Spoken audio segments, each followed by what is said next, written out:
Tonight on This Is Awful. Trying to inject some levity. Oh! Mercedes.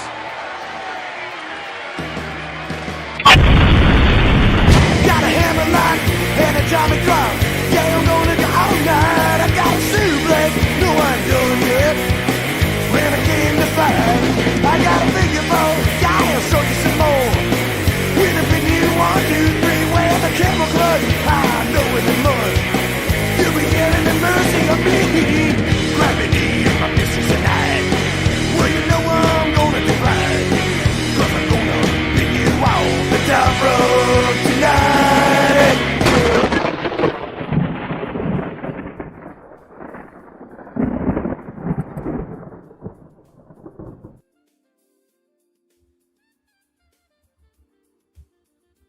Yeah, coming to you live from Cyberspace Studios. It is now time for the This Is Awful show. I am your host, co-host, Awful Wrestling, alongside with me, the man, the myth, the legend, Akadis. Yo, yo, yo, yo, yo, yo, yo. I don't You have to know start like that. what to say during that part. Hi, everybody. Akadis here. Uncle Dis hanging out with you guys tonight. How are you doing tonight, Awful? Doing all right. Doing all right? That's good. I'm in a small room and I'm ready to get some ha-has going, that's for sure. Getting started. And there are some, there are some things that we are going to have a good time with. Yeah, we got a lot of fun stuff here tonight. I'm going to flip us over to this one here. So, as you can see at the top of our thing, wow, that looks weird. I'll have to fix that at some point. What's that saying? Oh, no, it's right. That is saying the correct amount. So, as you can see at the top, we have a little bar at the top of the screen. Do we want to go over that now? Do we want to explain to people what that is, what we're doing with that, or? Yeah, it looks like to me, from what I can see, it looks like a goal meter. That is correct. That is correct. So, one of the big things that we said when we started doing this show, especially, Awful was banging the drum loudly, was that we wanted to show you guys that we are taking the money that you are giving us through your super chats and your donations and all that good stuff, and we are rolling it back into the show. And to do that, I have I've made a little tip bar up there, and you can see right now we are at almost right about $30. This music, I'm going to turn this music down a little scotch here.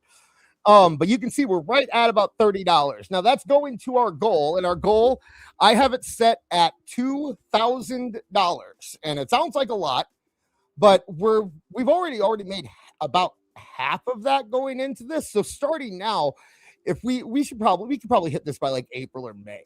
And what that is that when we hit that goal, Awful and I will both be taking our share of the money and investing it in new computers and hardware setups for this here podcast. And once we do that, there's lots of avenues that open up. We can do more pre-recorded stuff. We can do more bits.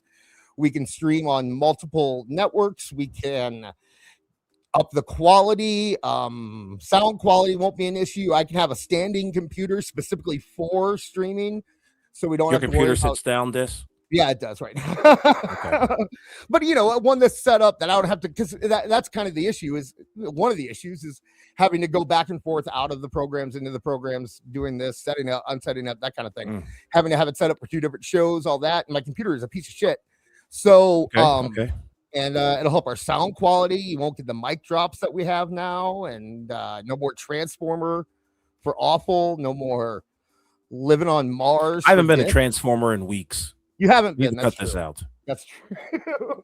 Although on Toonie Talk, your Thanks mic to just super chats, by the way. your mic just didn't work on Toonie Talk for some reason. No Yeah, idea because why. my microphone apparently is not compatible with StreamYard anymore. I don't know what's going on.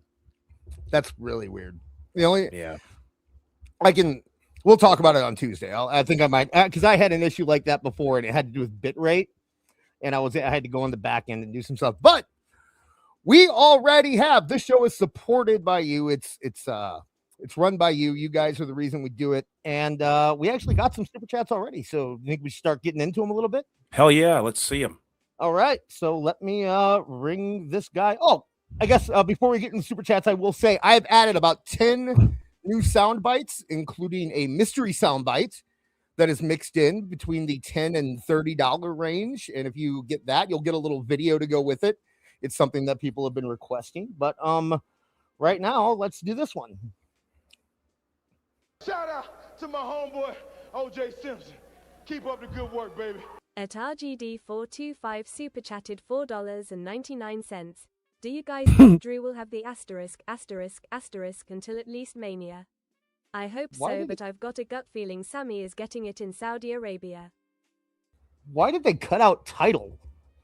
I don't get it. That's really weird. That's strange. Okay, so yeah, Drew won the title last night. A lot of people said it wasn't going to happen. A lot of people said that, I love that tweet, the big one that went out where they said Triple H would never change the title if it's not WrestleMania or SummerSlam. There's no way he'll walk out the champion tonight. And then of course he does.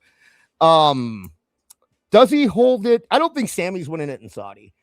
I know that's a thing people are saying, but I don't, you can't, you're not going fucking into yuck. You're not going into WrestleMania with Sammy as your champion. If Sammy wins the title this year, it's going to be in like October and he'll have it till Survivor Series or something, but they're not when you got Drew and Cody and Roman and CM Punk and Braun Breaker and Obafemi and all these guys in the title picture, you're not going to throw Sammy in there in your main event of WrestleMania.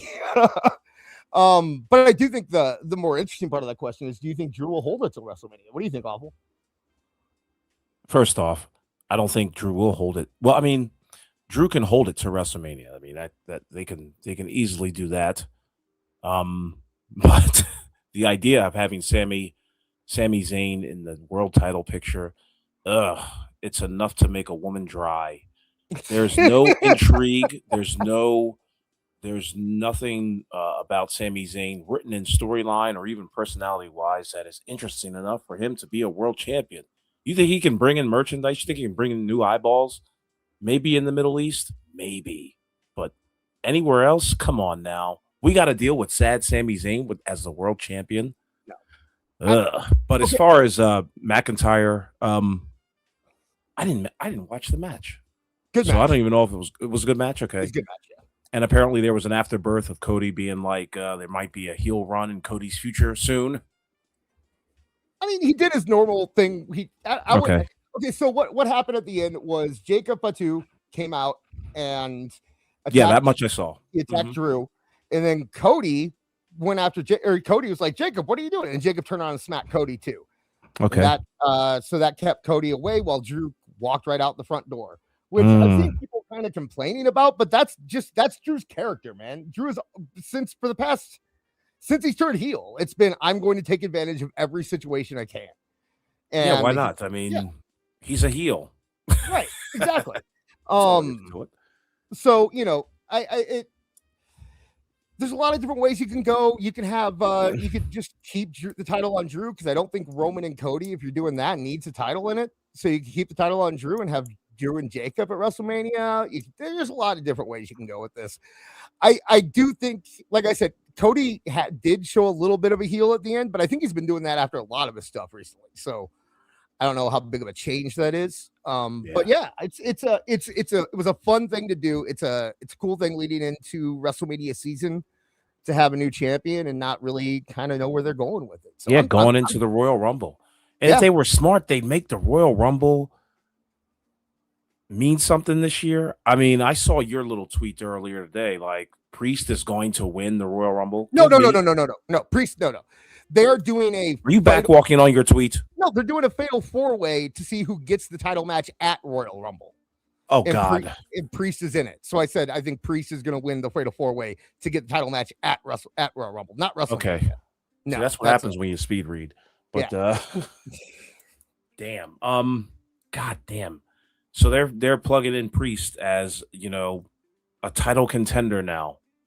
I think so. I mean, the only reason I think when he wasn't doing anything for the longest time. Yeah, I think he was going after Black. Him and Black, I mean, I kind of liked the Aleister Black feud with him. It wasn't fantastic, but it was something to do with him, and it was better than, what they were doing with him before that. But yeah, I don't know. I could see as it's a throwaway match. Like, who cares about the title matches at Royal Rumble typically?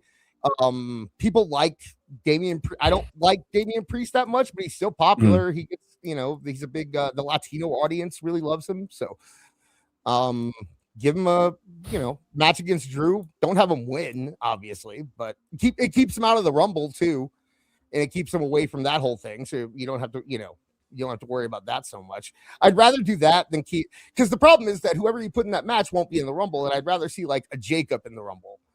Or, all these other guys that could be fighting for the title, I'd rather see in the Rumble itself. So keep Priest out of the Rumble because who gives a shit?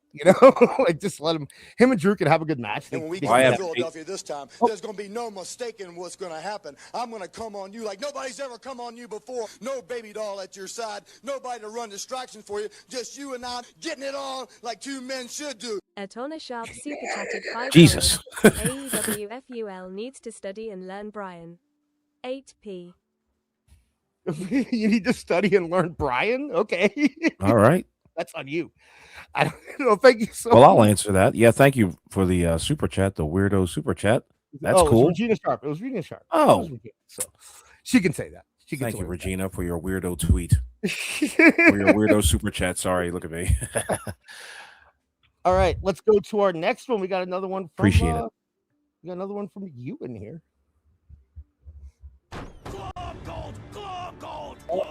Oh my God. Asterisk super chatted $19.99. If Tony wants to really spike the ratings, Vince McMahon should be all elite. That would get attention. Ewan found it. Bingo. Way to go, Ewan. So impressive super chat, 1999. And we really do appreciate it. And we brought you Glom Gold for it. So. And 1,000 icons, apparently. Yeah, I didn't know. I don't know how that happened. I'm gonna have to go in the back. I did not click anything. No, that's so. Pretty cool. We'll see if we keep that part of it. But okay, so Vince McMahon in AEW. What do you think? I'll tell you what. There is enough money that Tony Khan's got to make it happen. But in reality, it's just not going to happen. We'd love to see it. But would you want to see it every week at that point? Because now you just brought in a guy who's probably not going to be there for a long time. And what's he going to do when he gets there? He's just going to run down every one of the AEW talent there. Like, you're scrawny. Yeah. Who's this kid? I don't know. I mean, Orange Cassidy. It's a moment for sure, but I don't think that was a serious suggestion, by the way. But we're gonna take it as serious. We'll take it as serious. You paid us $20. We're taking this seriously. Yeah. What do you do? I guess like Shane makes more sense to me. If you're gonna bring one of them in, you bring in Shane, because at least like the anti-WWE crowd can get behind Shane. Nobody's getting behind Vince these days. Like you might get a few.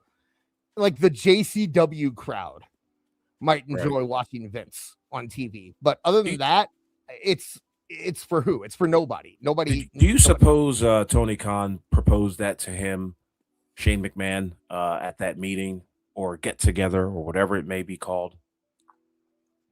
I don't think I think there's a good chance that Shane was kind of there as a consigliere. To Vince, kind of just discussing things with Tony. I don't think there was ever any. I don't think either of them were ever really. Serious. Why does Tony Khan think that he can literally like dig into the mind of Vince McMahon and come out and spring out a better product? Everything that Vince McMahon has, in his arsenal, he's already shown to the world. So why not take something from there? You don't have to talk to his son to find out how to make, better television. You just have to start making better television. Yeah. I think the Shane thing was a viral moment. I think that's all he wanted out of it. Dumb. He just wanted, again. If that was truly the case, like, so you got a fan pick with Shane McMahon. Yay. After that, what are you going to do with it? What can you do with it? You can't show it on television. You can't do any. The only thing you can do is show it to the Twitterverse, and they're not helping you out. Yeah, and all it did was make people talk for like a week, and then no one cared after that. Speculate and think that Shane was going to show up, and it didn't help a goddamn thing. Yeah, I don't know. I don't think there's anyone from that WWE in terms of creative or backstage or anything like that that's going to move the needle at all for AEW at this point. Like, obviously, you bring in Vince, it'll probably spike the ratings for a couple weeks. Yeah, but you think there's a chance in hell Tony Khan would let Vince run creative or something? No, that's not happening. We'll go against my prediction. Yeah, so so I just don't see a means to the end. But thank you so much, Ewan, for that. Ewan apparently also had an earlier super chat that we did not get to. I did the Drew. We still have more. Okay, awesome. So let's do this one here. They stink, man. They stink like nothing you ever smelled before. Atona Sharp super chatted $5. I don't have anything witty to say, but God, if you're listening, please let AEW start having production meetings. It offends me so damn much. Remember when they did have production meetings? No. You don't remember that? When they made a big deal about it? Yeah, they made a big deal about it, but they didn't have them. No, they did. Yeah, no. Mole said they did, but Mole said it's not what you think a production meeting is. It took place in the arena stalls, I guess. Yeah, they just went in and in Gorilla and kind of just ran down the card, and that was basically it. Like, there was nothing productive about it. It was just like Tony said, well, they're saying I'm not going to do it, so watch me, I'll do it, that kind of thing. And it didn't lead to anything, and apparently they haven't done them regularly since. So okay, that is actually all of our super chats here. Ewan, if we missed one, just throw it in the chat and I will absolutely get to it here in a minute. But we have other stuff to get to right now, I believe, because that wasn't it. They say no, it wasn't it. See, we need a production meeting. No, I have to get used to OBS. I forget that OBS, if you don't click it off, it'll leave it on. But when it stops, because like StreamYard, on the other hand, will if you click off of something, it'll go away. And then if you go back to the screen, it won't come back. It's just gone. But OBS leaves it there for whatever reason. So yeah, let me crud here. Let's see. I'll tell you what we're going to be getting into. Apparently, Tony Khan went live. Yeah. Now, your boy Awful has not seen this footage because Tony Khan has blocked me from Twitter, and this is where he does his little live broadcast. We don't know exactly what he was promoting or what he was doing on the live, but I just got a little hint of his gigantic, enormous, bulbous head and his 20-foot high ceiling, apparently. So we might be at his home. And let's see what Tony Khan's got to say to us this week. I'll tell you this. He's not at home. All right.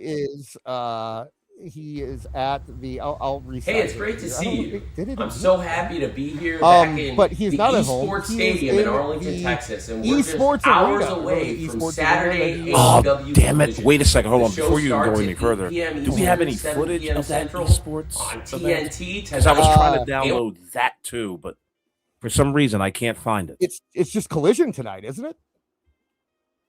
Huh? It's just no. I'm Collision. talking about somebody had uploaded video of the sports award. Oh, the Sports Illustrated. No, you're thinking about the Sports Illustrated. Okay. Thing. They've won so many awards, I can't keep track. So I was looking at it, and I just how do I put this? He doesn't so much actually it's not his award. For some reason, he streamed other people's awards. I we got another super chat. I'll knock that out real quick while we're getting that. I don't know why he decided to stream other people's awards, but that's what because I was all excited. I sent it to you. I'm like, look, he's streaming the awards, but he was just streaming like other dudes accepting awards. Oh, gotcha. So I don't know, but all right, we do have the TonyCon live, so let's go to it. Hey, it's great to see you. I'm so happy to be here back in the eSports Stadium in Arlington, Texas, and we're just hours away from Saturday AEW Collision. The show starts at 8 p.m. Eastern, 7 p.m. Central on TNT. Why is he in a wind tunnel? Like, this dude's a billionaire. This is the best he can do. He looks like he's in the lobby of the Marriott Hotel. Yeah, on the street without a microphone, and he has. This is the classic "what do I do with my hands" pose, right? Yeah, so he's got to hold a cup of coffee with both hands. And what's going on with his pants, man? Like, why the faded black, man? The number one comment under this, by the way, was has this man ever heard of a tailor before? Right. He can't get a suit that fits. His pants don't it's embarrassing. I said it before, and I think I said it because somebody else said it, and it's true. He dresses like a communist. He dresses like some socialist, ne'er-do-well set out to destroy a country. All right, let's get back into it. We got 8 minutes of this. So TNT tonight, and we're streaming on HBO Max. We have a great lineup, and there's so much I'm excited about. We're here on TNT tonight, and we've got that TNT champion in the house defending the championship. One of Ugh. Who is that champion? He hasn't mentioned him yet. Is it Kyle Fletcher? Still, I believe. Maybe. Let's find out. TNT champion? Exciting and impressive wrestlers. No, it's one of the Briscoes. It's that's right. One of it's not the dead one. I don't think. Not the dead one. The live. I'm sorry. No, you're fine. Entire world. Hechicero of the Don Callis family picked up a big win last Saturday. I'm gonna gargle your piss. Thank you. Super chatted $5.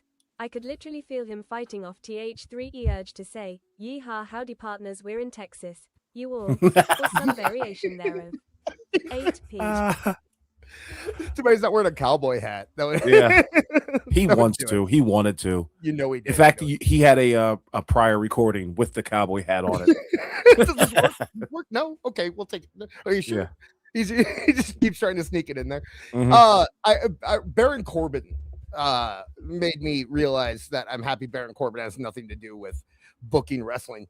His big idea that I heard today was that he wants the Don Callis family to get like 5 or 6 more people and then start a biker gang and then have a turf war with AEW.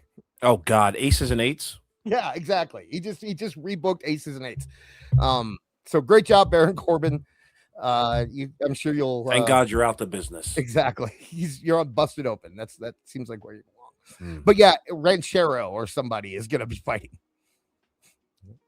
I don't know. Yeah, let's hear this goof. And he earned a TNT title shot tonight against the champion, Mr. Mark Briscoe. And I'm really excited about that huge title fight. Oh my God, he does the toe hop. He does. He does the 4-year-old toe hop. Oh, okay, so excuse me. If he didn't have coffee in his hands, do you think both of his arms would be behind his back and he'd be like doing the thing where where the kids like move their shoulders up as high as they can go with their arms connected in the back? Yeah. When they're nervous.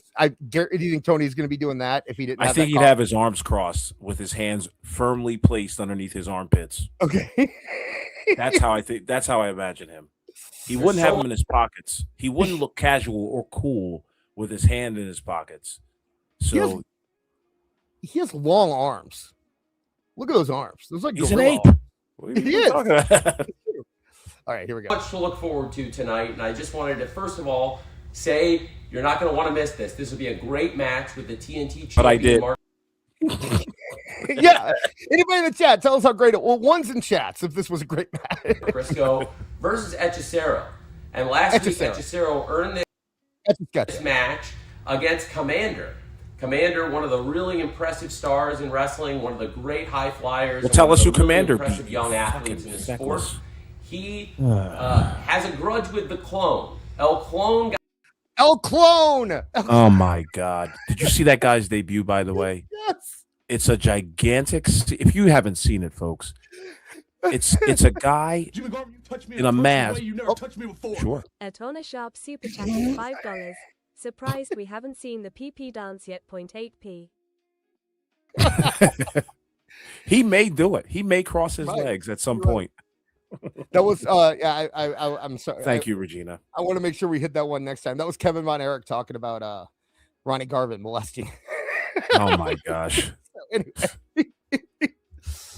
So many but El Clone, you want to finish your description of what happened with El Clone? El Clone is a description. He looks like a dark side version of Hologram. Right.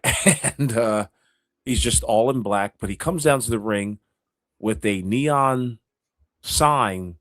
I'm going to call it a sign because it looks like a sign. It's a gigantic C, but it's the shittiest looking C you've ever seen.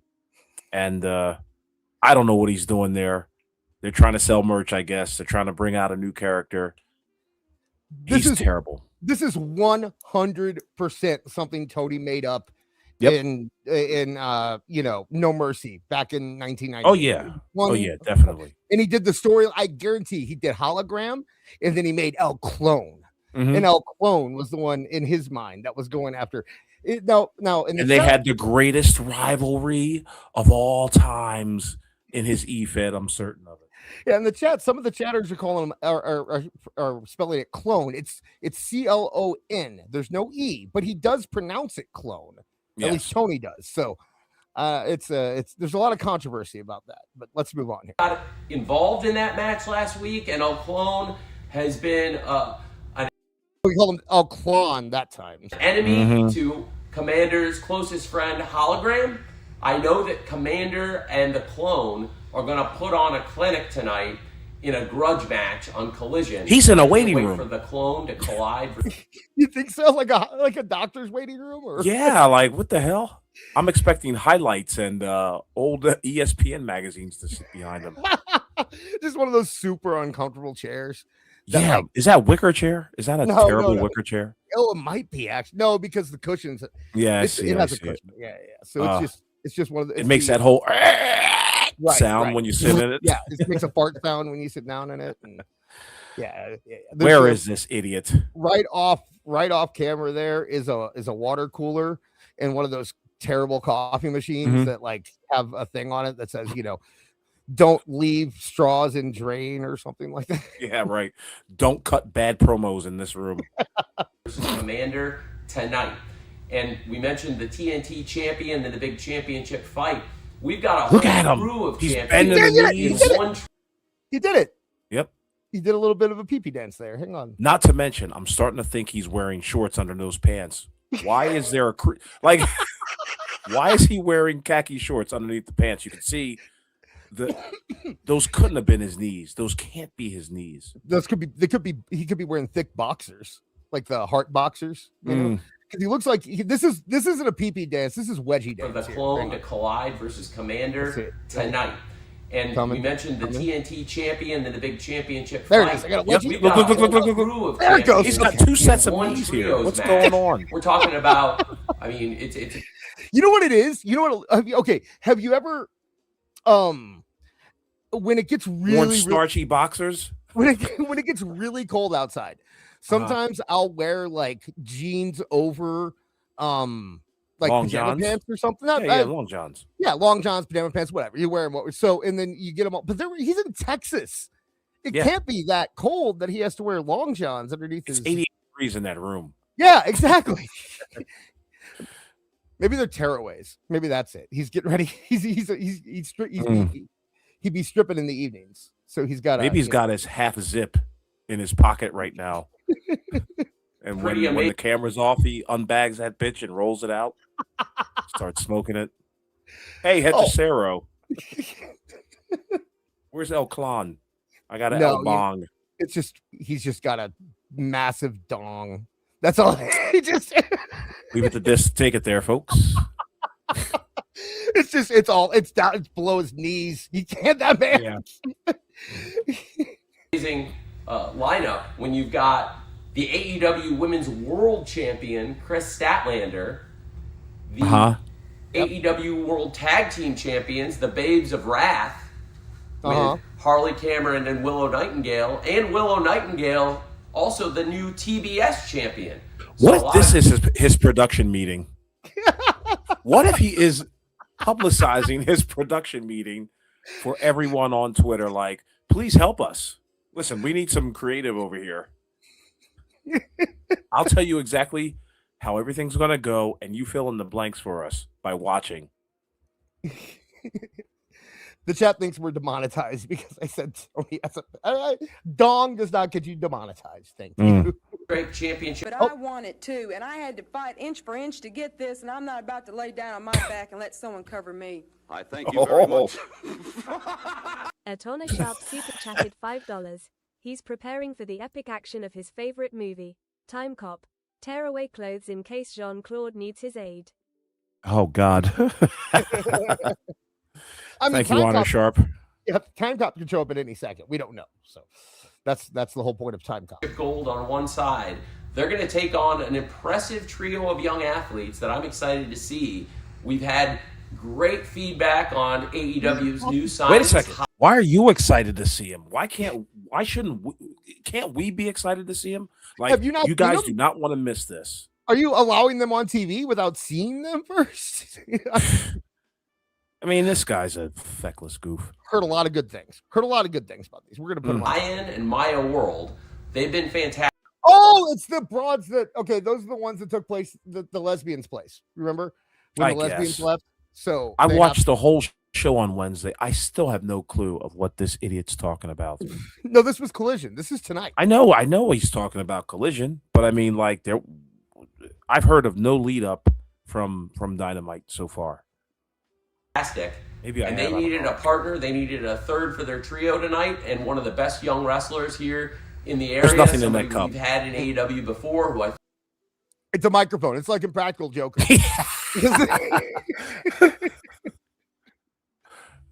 Thought would be a fantastic partner for them is Vert Vixen. So Vert Vixen, High-End, and Maya World, they have a tough task tonight. Vert Vixen. Who is Vert Vixen? I've never heard of them. You think she's tall? That's why she's called Vert? Oh, shit. You think so? No. I think because she's run out of ideas on how to come up with a good name. And she thought Vert Vixen was good enough. Legend, Vert Vixen. Yeah. I wonder. Shit. Tell us, Bert Vixen. Eric in the chat. Bert. I love people named Bert. All right. Taking on the world champion, the TBS champion, and the world tag team champions all in one trio. There's a lot of exciting things coming on Collision tonight. Speaking of the top women's wrestlers in the world, we have Mina Shirakawa in the house you here found today. Found your drop. The greatest wrestlers in the world, Mina Shirakawa. Shirakawa is somebody who is looking for a fight. I always am excited to put Mina on TV anytime she wants to wrestle. And that just goes to show. Yeah. That just goes to show this guy books for himself. Yeah. I'm so excited to see this. Make us excited to see it. God damn it. he puts them on TV anytime she wants to. That's what he just said. Pretty exciting.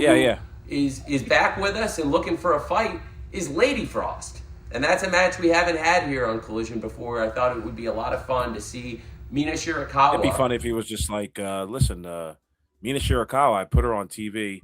So this Wednesday, there will be no Chinese food and catering. So, sorry. It's taco night, though, because El Clon and Hechicero will be backstage. When I went and pulled this, it had 16,000 views, awful. 16,000 people watched this. How many of them do you think got through the first minute? Boy. Not many. I'd say 800. I just can't imagine anyone watching this and legitimately like being excited over the things that he's saying right now. I don't fight it out against Lady Frost. And speaking of the exciting fighters, the Death Riders are here. The Death Riders are always looking for a fight. And The death last ratings. week we saw Dante Martin of Top Flight put on a really, really impressive effort against Shelton Benjamin on Collision. I think Dante and Darius have so much upside still, and they're great young veterans for If Rick Moranis ever has a biopic, please have Tony Khan play him. They're great young veterans. Now, mind you, they have a team called the Grizzled Young Veterans, and he's not talking about them. He's talking about Top Flight, and he called them great young veterans. He's very creative. He can pull different things from, like, you know, it all swims in there together, and he can pull it out at any time, and it can apply to anyone he wants, because it's such a very specific thing to call somebody, and to use it for two different teams is the he doesn't know what he's saying half the time. Like, this is a stream of consciousness that he's actually going through right now. Like, I've said it before. I think he's coming up with these matches right here, right now, on the fly, and he's just like, you know what? I'm going to heel hop, and then I'm going to tell him what's going to be on Collision. I do have good news for you. There's an angle during this, so that's to look forward to. Yeah, really a great experience level for their age. And under the mentorship of Scorpio Sky, they have got a great opportunity. Scorpio Sky is back with us, and he's been cleared by the doctors. So I can tell you now officially, the Death Rider is looking for a fight. Scorpio Sky just got cleared by the doctors. Skyflight's in the house. You just said that. Scorpio Sky. He is the most recent person who somebody mentioned online. Hey, Tony, why haven't you used him recently? And so they brought him back. I think it also might have to do with Kaz, considering, you know, what were they called? SoCal SCU. Yeah, they were the first champions, and Kaz is doing well in TNA. Yep. And from what I hear, AEW is very, very serious about this TNA war coming up. They better be. They need to be. Hopefully they'll step it the fuck up. Well, How do you unfortunately for me. How do you brag about that, though? Like, how do you, if you, let's say you do beat T, which, by the way, I'm going to make a prediction right now. At least Collision is going to lose to TNA next week. I don't think I think TNA is going to beat Collision. Yeah. I don't know. TNA on AMC. Yeah. Like, that's going to be a tough one for TNA, but I think they'll get close to Dynamite's ratings. Yeah. Because Dynamite's ratings are sucking ass right now. Yeah. I don't think it should be too much to be. Yeah, really. Over 516,000 people. I think they could probably hit that in their first episode, especially with AJ Styles showing up.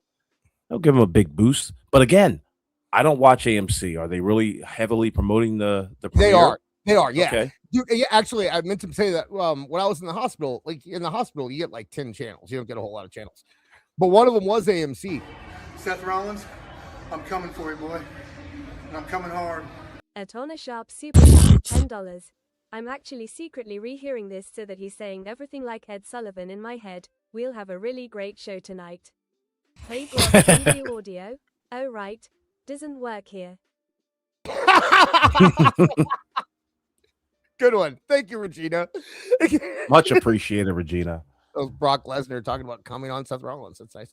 But yeah, when I was in the hospital, you get like 10 channels. One of them was AMC, and I was watching a lot of it because they show good movies during the day. I watched Vacation and crap like that. And every commercial break, at the top of the commercial break was a TNA commercial, and it was a lot of it was a lot of Hardys. They showed a lot of Hardys, a lot of Mike Santana, a lot of Kaz, a lot of Moose, the women. Ash by Elegance was on a lot of them, and they did some like sit down things like who are TNA or whatever, who is TNA, and kind of introducing people to the characters. It's right. They're definitely getting behind it. So, we're gonna find out. When is their first show again? This Thursday. Oh, Thursday. Okay. So we get to see if they beat. Like I said, I think they're going to beat Collision. I think they will take Collision. But yeah, Mole said they're very like AEW is very interested in this war and wanting to win the war. But how do you like brag about that?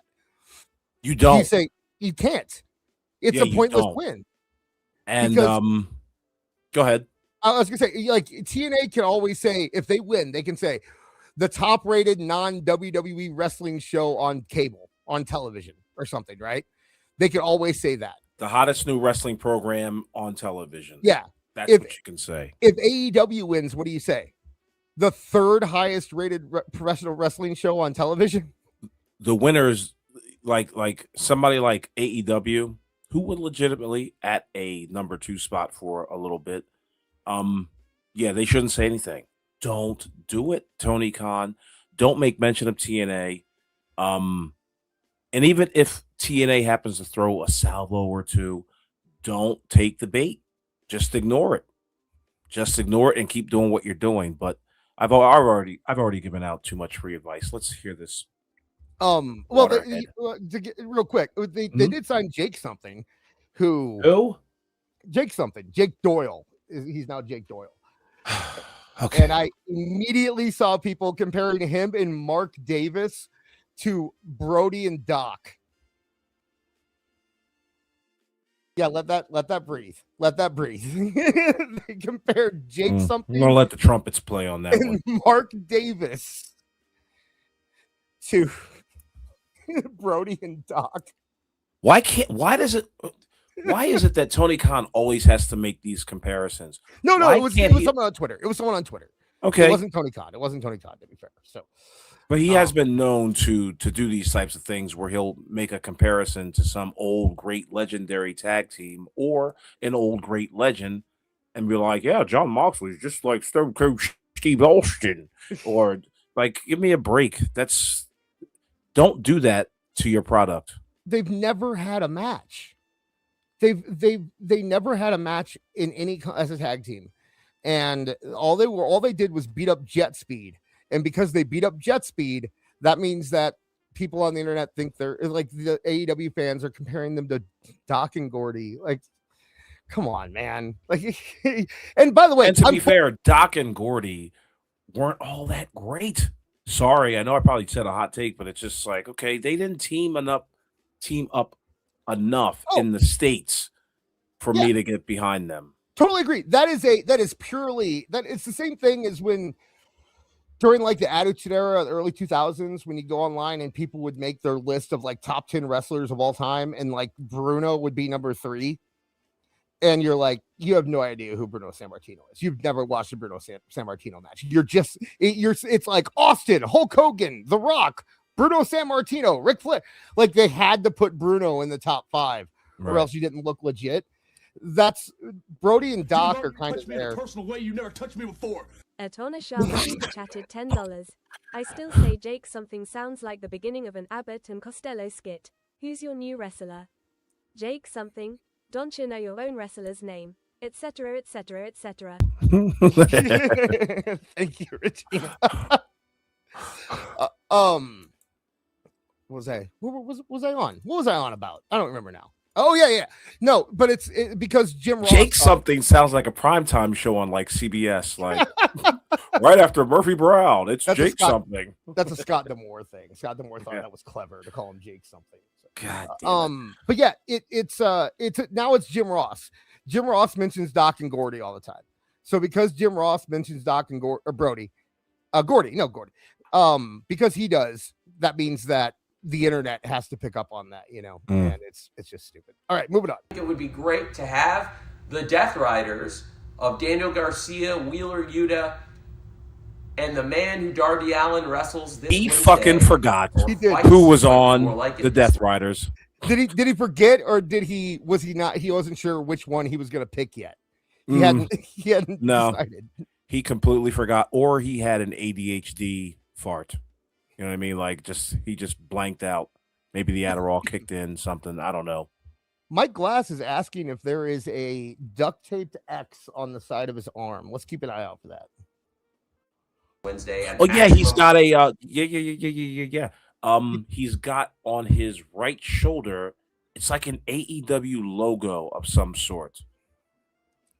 Hopefully, we'll see it. You think Mox? You think it was a Mox? He's so brilliant. He wrote AEW on the side of Tony Khan's. He had it embroidered on his jacket. Yeah, no. He wrote it in marker like he did when he wrote Mox on his back. Oh no, Carnage. Pac. It'll be Pac, Garcia, and Yuta versus Skyflight here at Collision tonight. And speaking of injuries and people who've been out and not cleared, a very tense situation has been Adam Cole. That involving the Demand, the Don Callis family, a bounty. Last week we saw the tag team of Jet Speed pick up a great win against those bounty hunters of Bill and Brian, Big Bill and Brian Keith. And now I'd like to bring in a moment a tag team. He's going to do an interview. This is what we were waiting for. All right. On Wednesday. Hold on to your hats. And they were taken out. They were taken out of the match. You saw this. And they have a grudge. They have a grudge with the Don Callis family and the Demand. They were supposed to fight the Demand last Wednesday, but they weren't cleared. But moments ago they were cleared, and I'm going to bring them in here now. Jet Speed, would you please join me? Jet Speed. Hey, thank you very much, Mike. Thank you so much. Thank you, Kevin. I know you guys are very upset about my what happened. I know you're really upset about what happened on Wednesday, and I know you guys want to fight tonight. Let's get even further away from the camera. Yeah. Let's pause this for a second and take a good look at what we're seeing here. We've got Speedball Mike Bailey in a dusty shirt, and he's in joggers, and he's also wearing the ugliest slides of all time. Atona Sharp super chatted $5. I had a hat. I had the hat. Oh, I had a hat. I had a hat. You're gonna have to explain that, Regina. But thank you for the $5. Yeah, thank you very much. If you explain it, I will get to it. Anyway, go ahead. Sweaty slides, no socks. I don't know who's the other guy? What's his name? Kenny King or whatever? Not Kenny King. What the fuck? No, he was the guy that WWE was trying to sign to ID, and then Tony gave him a TV contract instead of signing to ID. So anyway, they're not dressed like superstars. They look like they just came out of the bedroom, and their attire is just so unprofessional wrestling. Like what the? Did they just come back from the hotel room after playing like 16 hours of NBA and live or some shit? Yeah, they look like they were just also hanging out in the. Oh, you know what? It's an esports stadium. Maybe they are in a Call of Duty tournament or something. Okay, gotcha. Kevin Knight. Thank you. Yeah. Kevin Knight. All right. So, Kevin, if you're cool with it, let's give the Demand what they deserve. Did he just slap his ass? He sure did. God damn it. That's part of Bailey's gimmick too, is that he's like, what's the word? Oh, he's such an Uber Chad. He can accost men. No. Without it being gay. He's non-binary. He floats. He can be whatever he wants to be. My God, he's a pansexual. Yeah, kind of. Yeah. Oh, they haven't really like come out and said it, but which means he really gets no pussy. Let's just face the facts. Yeah, pretty much. Yeah. Hey, ever since the Continental Classic, everybody's been gunning. This looks like a porno. Doesn't this look like a porno right now? No, I don't know what the fuck you're talking about. Like it looks. It looks like a setup for you never got one of those tapes like when you're. I remember. No, just stop talking. I would not go any further. Just the production value, the setting, everything looks like one of these guys is gonna start taking something off right now. This is saying way too much tonight. And it's not even we're not even at the top of the hour. I'm sorry, it does. This looks like there were tapes that used to pass around high school, and this looks like one of them. Yeah, okay, in the chat. Okay, so it's Mike like one. It is. The production value is like a late 80s, early 90s porno. All right, what do these two goofballs want? Rightfully so. But honestly, it's been kind of crazy with the bounties. With the whole DCF, with Ricochet bald head ass still running around here. It's time. Grab him by DCF. Smack him on his bald head. Look, see, I told you. What did I tell you? Oh my God. By the way, also the sound dipping in and out, that's not me. That's from this video. His sound was going in and out. My sound is completely steady, so I have to keep adjusting it because I'm gonna kill by cranking your knob just a little beyond the breaking point. Atona Sharp super chatted $5. The acting isn't good enough for a asterisk. That made it better. The asterisk. Yeah, that might be appropriate. Right. Smack him until his hair goes back. Well, the demand are here, and this is probably the angriest I've ever seen Mike in my life, and I wouldn't want to. And here he comes. Jesus. This is the worst. Be the demand if I were in their shoes right now, but the fact is, there's 3 of them. They are here. Ricochet and the GOA. That's fine. That's fine. Oh no! What are we going to do? There's only 2 of us. So we'll take them on 2-on-3. We need to. I can't do that. I cannot do that. I cannot do that. Why can't you do it? Did somebody order a pizza? Here come the hose now, knocking on the door. With said delivery. Pizza. Special delivery for Tony Khan. Oh, hey, guys. Tony, I don't mean to bust in your office, and I was just watching your live stream. It's fantastic, by the way. Who's this douchebag? Oh, it's him. It's him. the gay ball. The gay bull? Oh yeah. Yeah. The gay jaunt. Yeah, he's the one that doesn't rap. I thought he got back together with the rapping guy. Why are they? No. Finger jet. There you go. Finger jet. Oh, give on my glass, okay?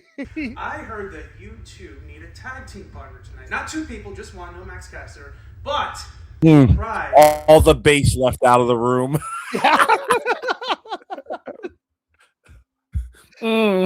I've got a proposal. Hey, guys. Hello, Fresco. Didn't they just spend time talking about like Scorpio Sky taking them under his wing and how he was cleared to wrestle or something? Or was that Top Flight? That was Top Flight. Who knows? Take him under somewhere. Under the bleachers. Hey, boys. San Francisco, I went downtown looking for a woman. I couldn't find no woman. I found a lot of men that look like women. At Last Call Podcast TCC super chatted $5. I have seen high school drama club chess club promotional videos more professional and cool than this bullcrap. Spend some money on production, Tony. Thank you, Chris. And sorry about your loss. Did he lose on Awful Jeopardy? Did that happen? Who won Awful Jeopardy? Chris. Was it Chris on Awful Jeopardy? No, Chris won. Chris won. Okay. I couldn't remember if it was Chris or JJ. Yeah, know your opponent's this. JJ wasn't on this time. JJ was on last time, right? Right. And he won last time. Right. Okay, got it. For some reason, I thought JJ won this time. But hey, congratulations, Chris. You'll beat me because I won with under 0. So don't worry. You'll be good.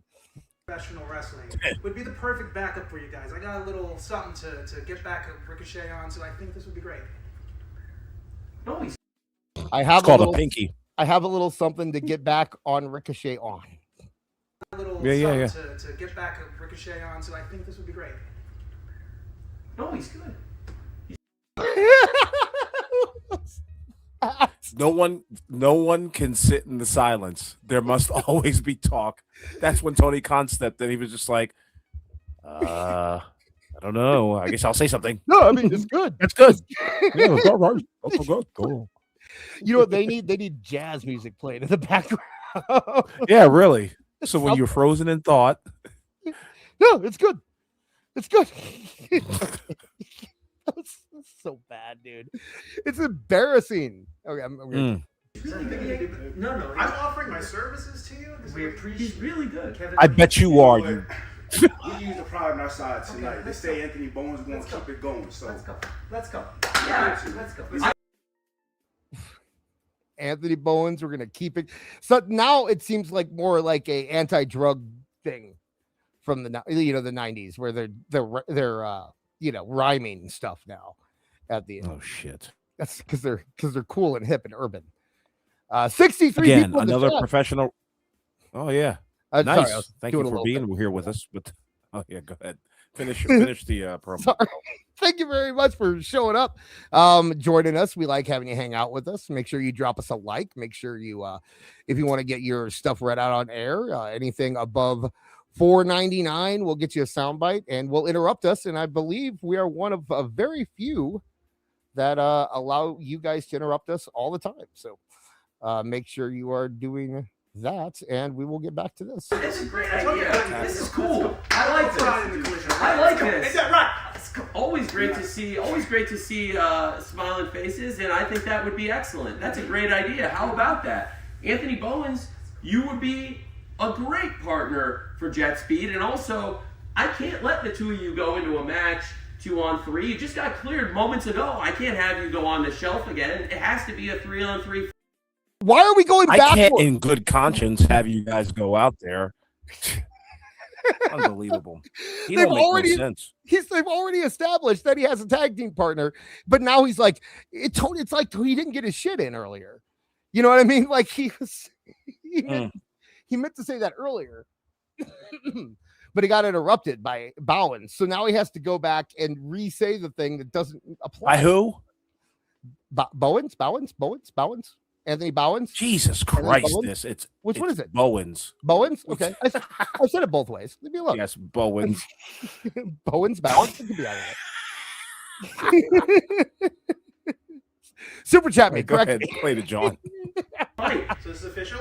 Anthony, it's a great idea, and I gotta say, first of all, I really appreciate all the team building you've been doing with Max at my request. Thank you. We're gonna have to talk about that after. The team building you've been doing at Max at my request. What is that? Rewind it. Yeah, Play it again. What is he talking about? Building you've been doing with Max at my request. Thank you. We're gonna have to talk With Max, the team building you've been doing. Okay, so that is Max Caster, their team. I was about to say, I thought you were loaning your child out to Tony Khan to be. Well, I mean, they did have some after team building. He's in negotiations about doing the audio book, so we'll see if that pans out. But about that after the match, by the way. Okay, well, we'll have a great talk, and hopefully Jet Speed and Anthony Bowens will come out happy and healthy. You guys could have the winner's share of the purse and maybe some retribution for Jet Speed tonight. That's all we asked for. That's why is the audio going in and out so hardcore on this? You'd think they'd have a camera, not just a phone, right? This. What? They had Willow Nightingale come out to do a promo, and the ring lights went out, and they did the entire segment in the dark with spotlights. So you're gonna tell us about the production quality of anything that Tony Khan does and anything he's involved with? Wait, okay. Excuse me. Is Kevin Knight not wearing any shoes, or is he wearing like gray shoes? He's probably wearing like fluffy slides, like hospital slides. Right, that's what hospital I was thinking, slippers. Because I saw somebody said that this man has no shoes. I noticed Speedball is definitely wearing sandals, but I thought maybe Kevin Knight might be. But yeah, I think you're right. I think it's like a croc without holes kind of thing, maybe. But excellent. Well, there's going to be some great wrestling tonight. The TNT Championship on the line on TNT. We've got some exciting things happening. A new match here with Anthony Bowens and Jet Speed taking on the Demand tonight. What? You see Kevin Knight? No, Kevin I gotta Knight, go back. Did the scissor thing, and he was just like, "Nah, I'm not down with it." Let's see. Match here with Anthony Bowens and Jet Speed taking on the Demand. That was funny. The only funny thing in this entire goddamn video. And another funny thing is that there are 3 chairs, and all these dudes are standing. They didn't even want to stage the conference room so that Tony could possibly be sitting, maybe like having an interview type of segment, maybe a TNT segment a la Vince McMahon back in the 80s. But no, we're all going to stand. You all are going to come out looking like you've just stepped out of the shower, and you're going to talk to me in my 3-piece suit and my shitty embroidered AEW right sleeve. You know what could have solved this whole thing is when more people came in, you turn the phone into landscape mode. Hey, dude. He wants a 4-shot in portrait mode, okay? Why? Whoever's filming this is out in the hallway by now. It's like, you know who it is? It's that broad. What was her? You know, the one that was on Tony's boat. Amanda Huber?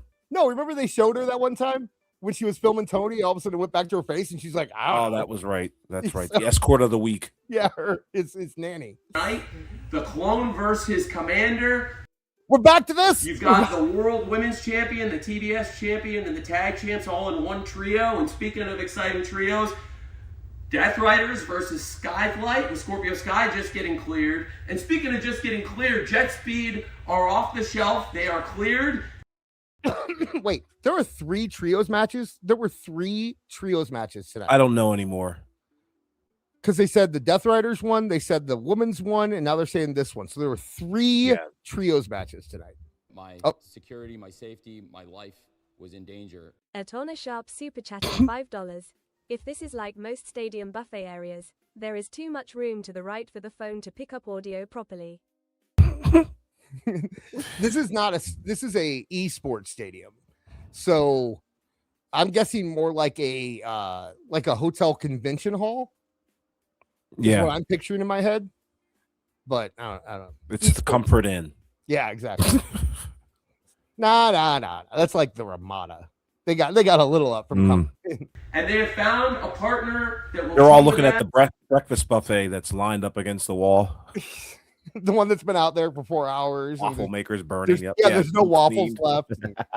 Just a couple scribbly up grapes and cantaloupe and the thing. Yeah. Square shitty eggs. Warm milk to pour over your stale Cheerios. Yeah. And 3 types of cereals: Raisin Bran, Cheerios, not Honey Nut Cheerios, regular Cheerios. Right. And fucking grape cornflakes.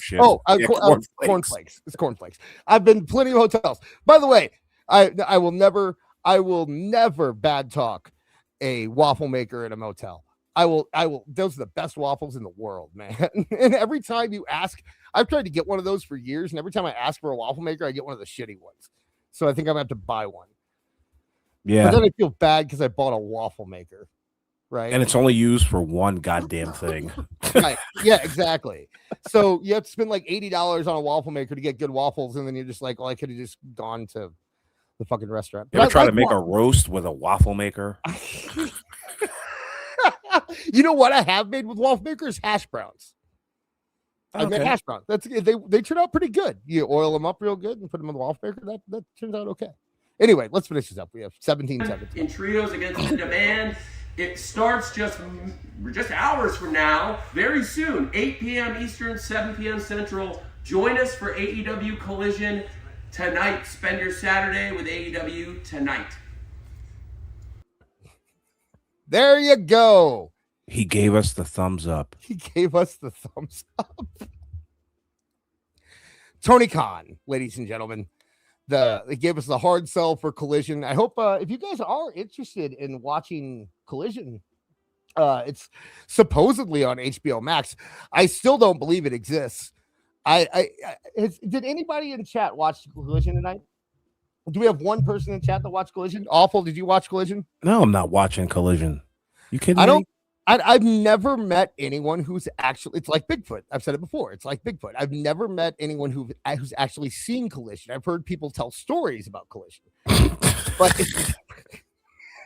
but I've never actually met or talked to anyone who has proof that it exists. So until I do, I'm just going to assume.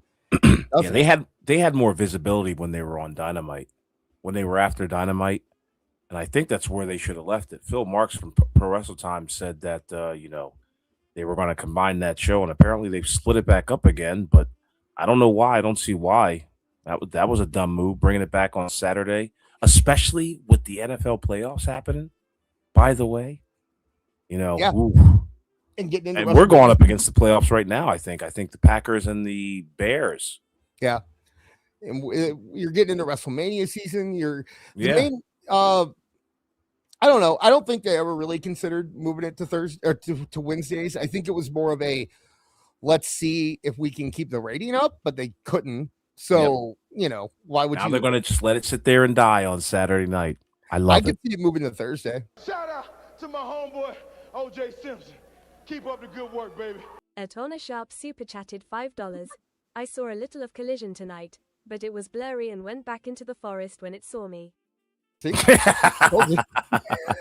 That's hilarious. Thank you, Regina. Thank you, Regina Sharp. So there we are, guys. We have finished the Tony Khan video. We're gonna have I'll probably have another video for you over on Toonie Talk Wrestling on Tuesday. And we also are going to be doing a Dave segment there. So a little plug for that. But for now, we have a few more things to get through, some odds and ends. Why don't we're at about halfway. We're at we're about an hour in. I'm going to bring up a little intermission thing. Awful. You want to hang out and watch this with these nice folks here. And I will go and refresh. Sure. And this, by the way, everybody, this is just for you. This will not be included in the replay. Yeah, this is an exclusive. This is an exclusive for the people who are here live. And maybe down the road, this could be something that we include on like a member section or something where we edit it out. And then if you're a member, you can watch them later. So I don't know. When this starts talking in questions. I've been saving them. So when I haven't cut them out of every episode, when I do cut them out, I save them so that we could use them down the line. So I'm just saying these might not disappear forever, but here we go. Enjoy. YouTube's a motherfucker. So, sometimes we have to cut some of this stuff out. Yeah. In order to save our skins. Right. So check this out and I will be right back. Awful will be hanging out with you here.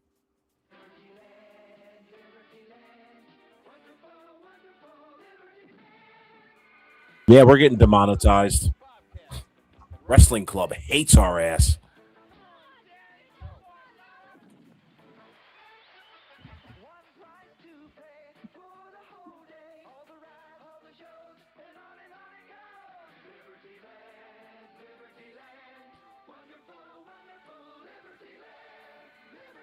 Wow.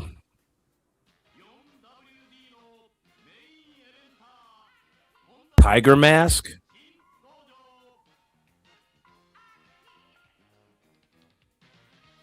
Hawking off a 4-wheel drive, whatever the fuck.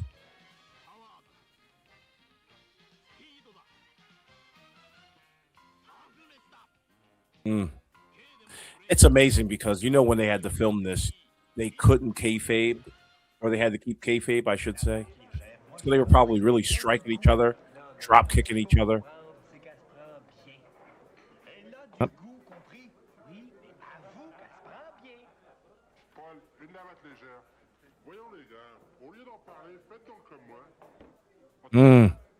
Late great Andre the Giant.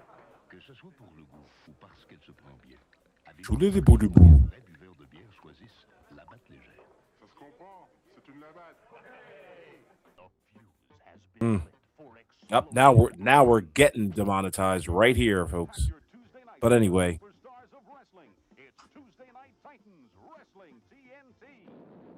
Yeah, I mentioned them earlier today.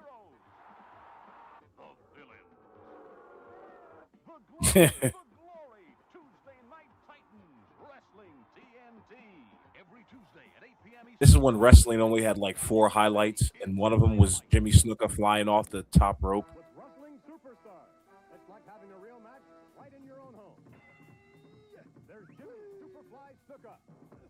Ready to kill someone.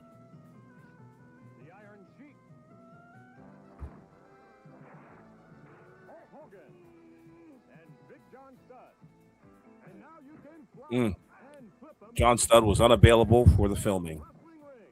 Wrestling superstars and new wrestling ring, each sold separately from LJN. Captain my competition, you'd be talking about $450 a month. Here, $248. Here, $157. Competition, $300. $157 for this nice new grape van. Grape all night long in this $157 a month grape van. Cars, motorcycles, BB guns, whatever it is, Jack, we're #1 in it. #1. Children.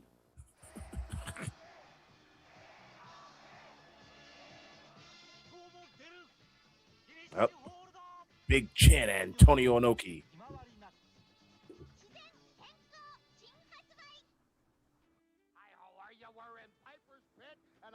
This is going pretty fast. Captain Lou Albano, when I was a kid, I always thought, like, Captain Lou Albano, he looks like he legitimately stinks. Like, just smells like every foul odor you can imagine.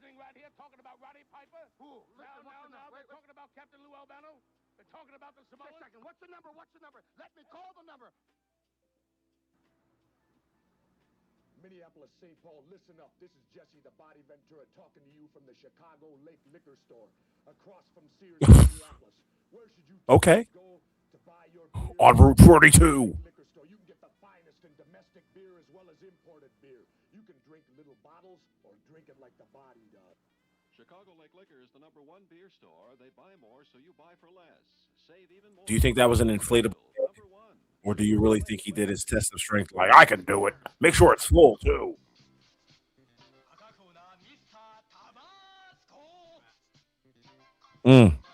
He hit the hell out of that little Jet Li kid.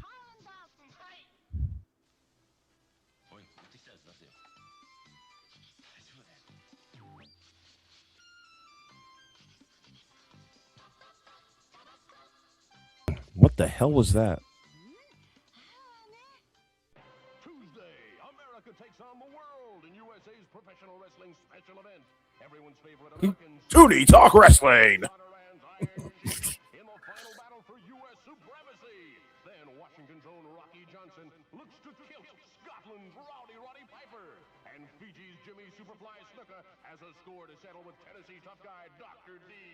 USA flags down the... You know, in a different lifestyle, Dr. D would have arrested Jimmy Snuka. How about that?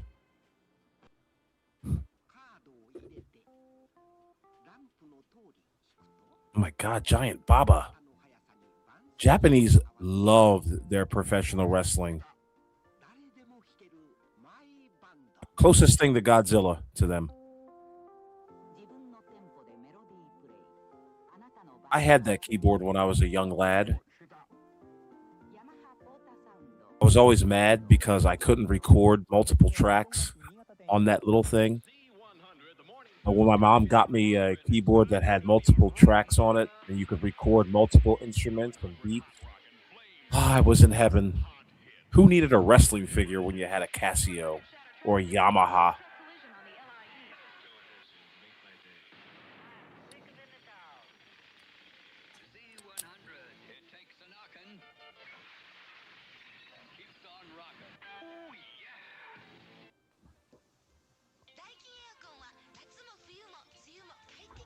Hey, it's young Asuka. And Abby the Butcher. I know it's not Asuka. Somebody's going to try to correct me. Maybe Marie Shadows and be like, no. That was... You don't know it wasn't Asuka, to be fair. I claim ignorance. I'm going to let it run. Well, this is only a couple minutes more longer, so we're going to keep this going, and that'll be good. I was telling the audience that Wrestling Club hates our ass. They'll get us demonetized. It's not Wrestling Club. It's whoever owns the rights to these commercials. So I've seen enough of Antonio Inoki. Even more. I need to see more of Giant Baba in the ring. I've not really seen him wrestle. I heard he's kind of like Andre the Giant. Very similar. Very, very similar.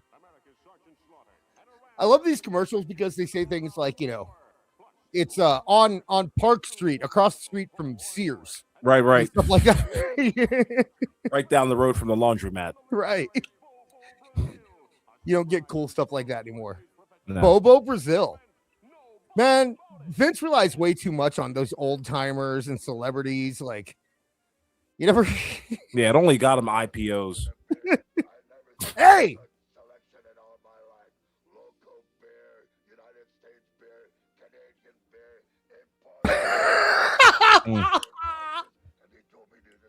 They just put anybody in commercials, don't they? Oh, yeah. And with any attire.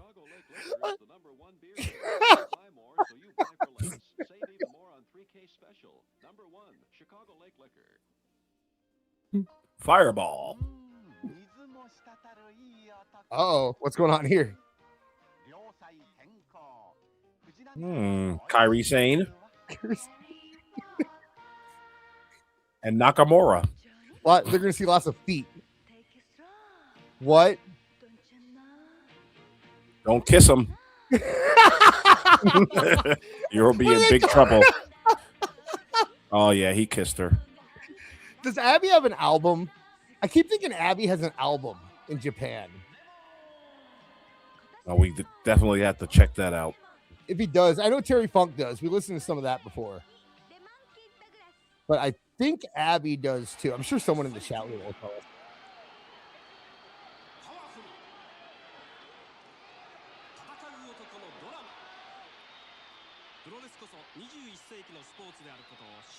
I don't believe the Japanese wrestling.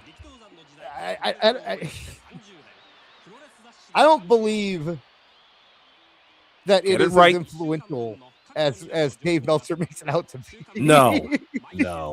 It is a totally insular industry over there.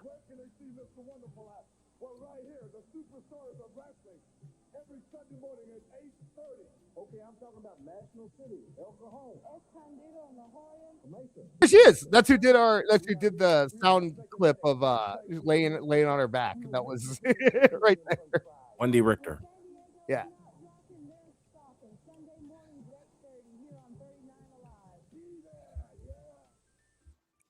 All right.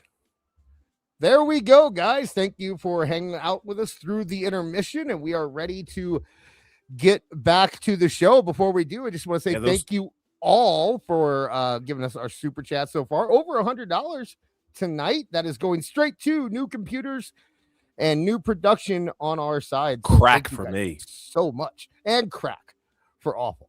Thank you. How much? I'm not gonna. Okay. I don't know what the. You were actually going to ask me questions. Take a deep dive. Well, Yeah, I'll tell you what I do. I go down around to the corner of 69th and anyway, right across the street from the bodega, the Arab bodega. Crack would be so easy to get. I mean, like the thing about crack though now is that it's probably all fentanyl, right? They probably just load. Yeah, that's the problem. You know, that's the big problem with crack. Damn fentanyl. It's too much fentanyl. Pesky fentanyl. Answer a question right at this particular time. Would you like to do that? Atona Sharp super chatted $5. Remember when liquor stores were across from the mall Sears? Pepperidge Farm remembers. It was also across the street from the Pepperidge Farm. How about that? Thank you very much, Regina Sharp.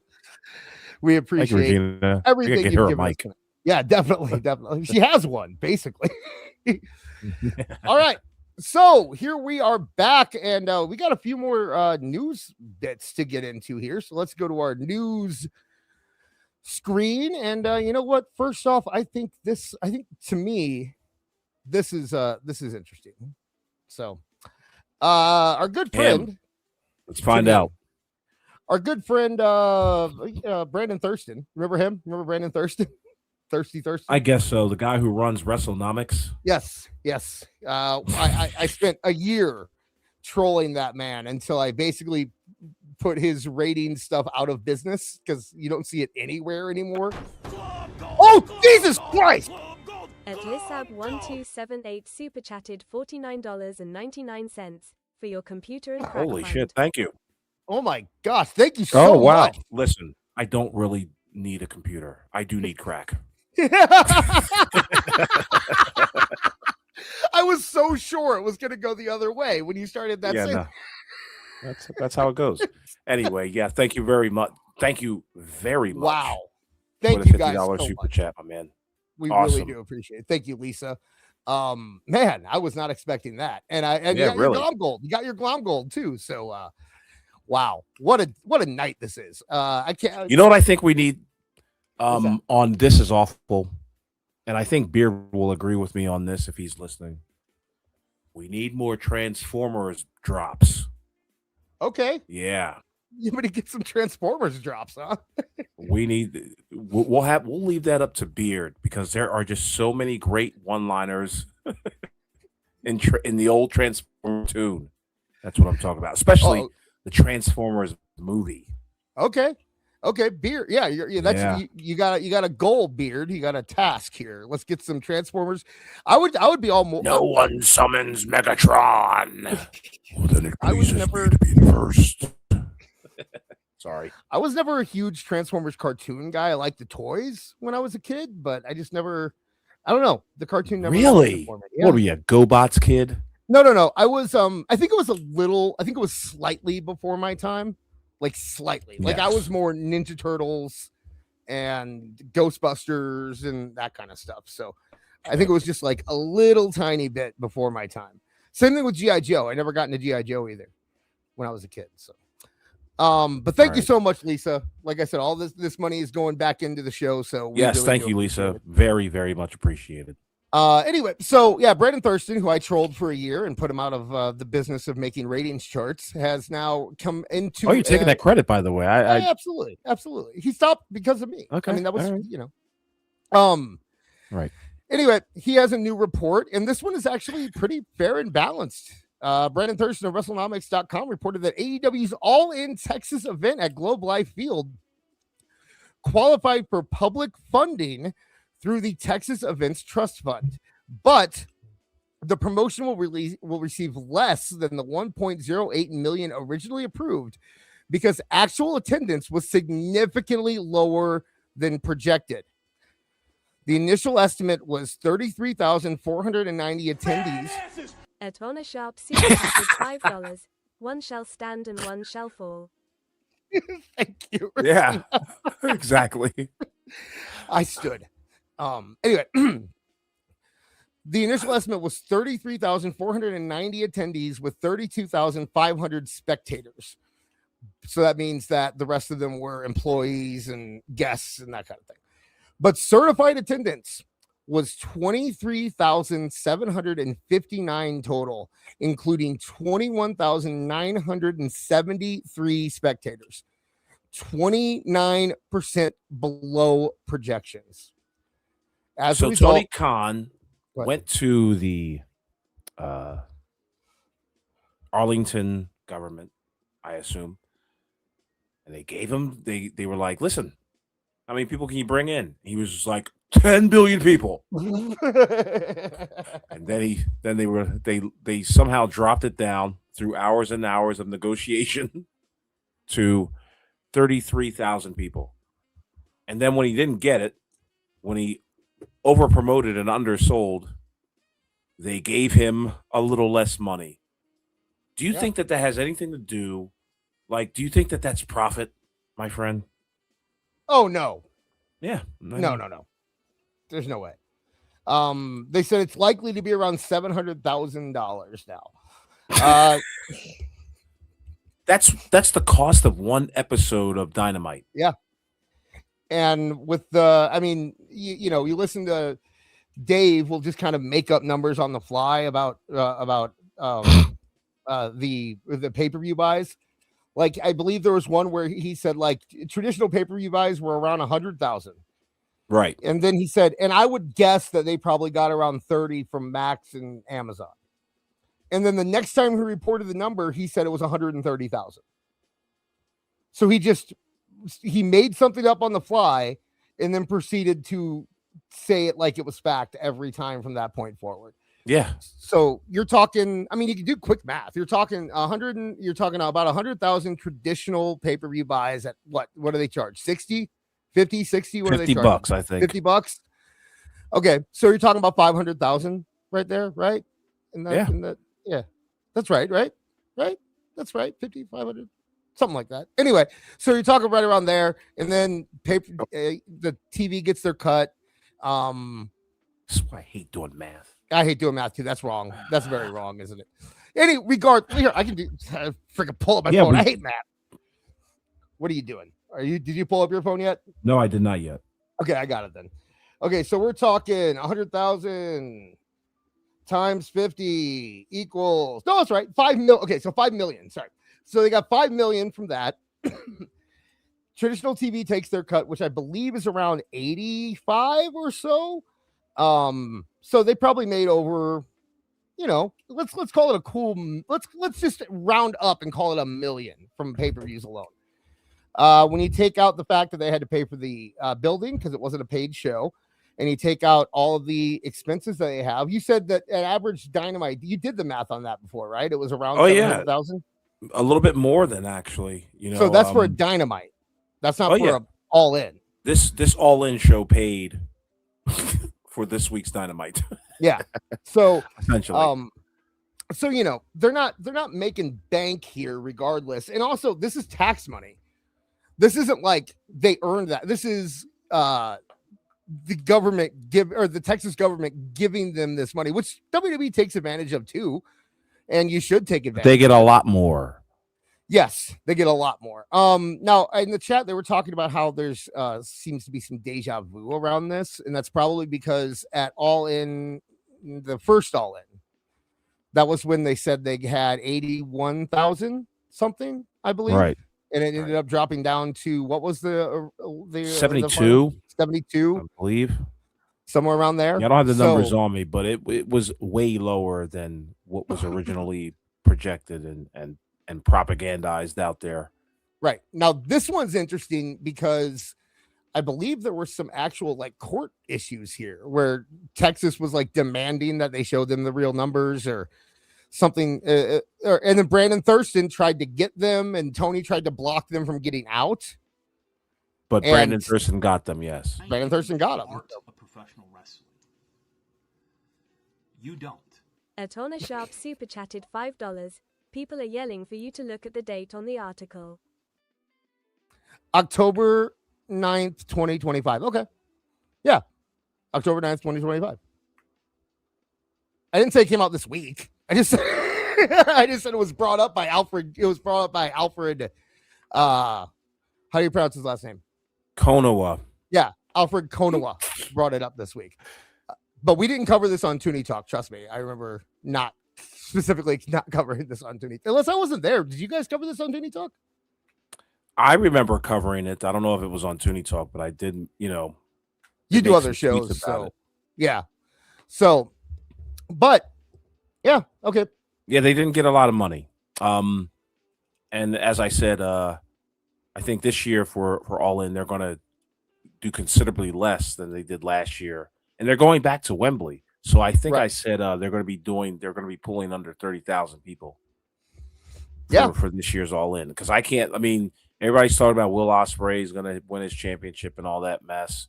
I mean, that's not going to bring people in to England and to Wembley Stadium just to watch Will Ospreay, who's, as far as I'm concerned, unreliable as a workhorse. He can't take the grind. So I don't know what they're going to do, but I definitely do know. I mean, we saw that we saw the Dynamite rating, and it seems like the ratings are coming out a little bit more, a little quicker now. Now that the holiday season is over, we still haven't gotten that the Dynamite rating for Christmas, the Christmas Eve Dynamite, which is kept under lock and key, or who knows what that number is. Did they even have a? Go ahead. Did they even have a show? Was that his normal time slot? Because I was in the hospitals. Or I was in the hospital when the talk about that was happening. So I didn't really see if it was the regular time slot or not. I do know that when I came out, I was reading about like Andrew Baydala was talking about how it was not in a regular time slot, so it might have not come out or something like that. So I don't really know if it was on the same time. But regardless, it look at what they did the next week on New Year's Eve. 398,000. Right. And then this week, see, you can talk about having that as an excuse, but they had more viewers last year. Go ahead. Sorry. It did it again. Sorry. Go ahead. More last year. Yeah, they had more last year than they did this year. And, same week, New Year's, it doesn't really play a factor. A lot of people would like to think that like it plays a factor.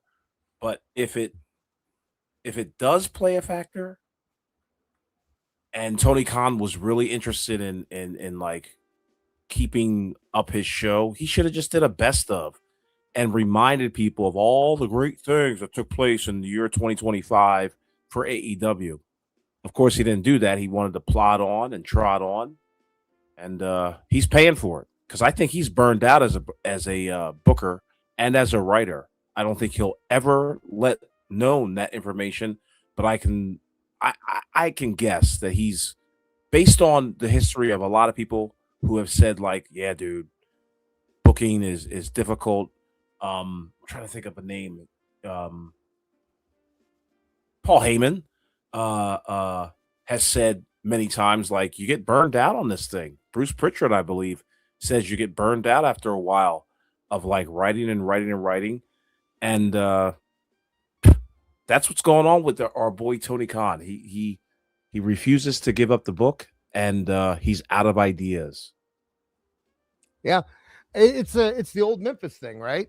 Where Jerry and the Jerrys, both of them, would go back and forth. Where Jerry would do it, Jerry Lawler would do it for a couple years, and then they'd switch over, and Jerry Jarrett would do it for a couple years. Got to keep it fresh, and you keep moving back and forth. Now, when you have a big giant team like WWE does, you can usually get away with just cycling people through the team, right? But when you're Tony Khan and you're just like a man on an island and you refuse to reach out and get help, except from, I guess, RJ City is now doing. Hold it right there, Dis. You remember there was a point in time where AEW had 27 writers. Yeah. I don't know where they went to. They're probably all back in the ring now, but well, I guess that's the thing, is that it doesn't matter how many writers you have when you know that at the end of the day, Tony Khan's just going to do whatever the hell he wants. Right. You know, I mean, it's a sad thing. That's kind of what Mole has always complained about, is that like they have people that will give input. It's just Tony doesn't care. The only time Tony will let you give input is when you're Chris Jericho or Edge or Jon Moxley. Gone. What? Sucks. Yeah. No, I'm just saying, like, you know, you mentioned Jericho, he's gone. Edge, he's gone. Moxley sucks. Yeah, and the Bucks, I guess, could probably give their info if they wanted to. And you know, he lets these guys book themselves, but then everything else is just Tony, is what's in Tony's head. So it makes it so incoherent, because one thing, you know, the tone shifts so dramatically from segment to segment. And when what you should be doing is, instead of letting Mox book his own stuff and letting Copeland book his own stuff and letting Jericho book his own stuff, get a team. I mean, I know that in the past it's been such a dirty word. Creative team was always such a dirty word in wrestling. But when your other option is Tony Khan and then letting the guys just let the big guys do whatever they want, I think maybe a committee is probably a better option, especially when you have guys. I mean, say what you will, but Christopher Daniels I'm sure Christopher Daniels has a good mind for the business. I'm sure Jerry Lynn can probably give you good ideas. Jim Ross is in that company. Taz, you know, there's names in that company that could definitely contribute to what you do. Don Callis, say what you want about Don Callis, but he was doing, he has a good mind for the business in terms of booking. And I mean, Beard will actually probably. But are they? You mentioned. Let me see. You mentioned Jerry Lynn. You mentioned Christopher Daniels. You mentioned who the hell else? Jim Ross, Taz. Yeah, Taz, Jim Ross.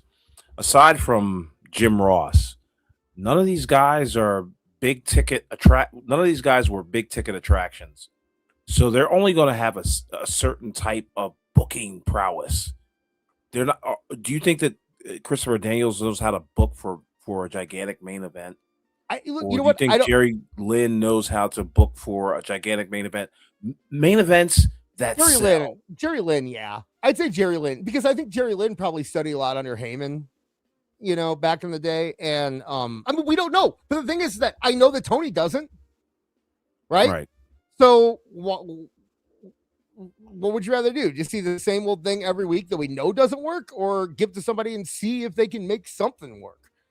You know, I mean, there's names in there. Big Show, who cares? Like, just see if somebody in that company can catch fire, because RJ City isn't it.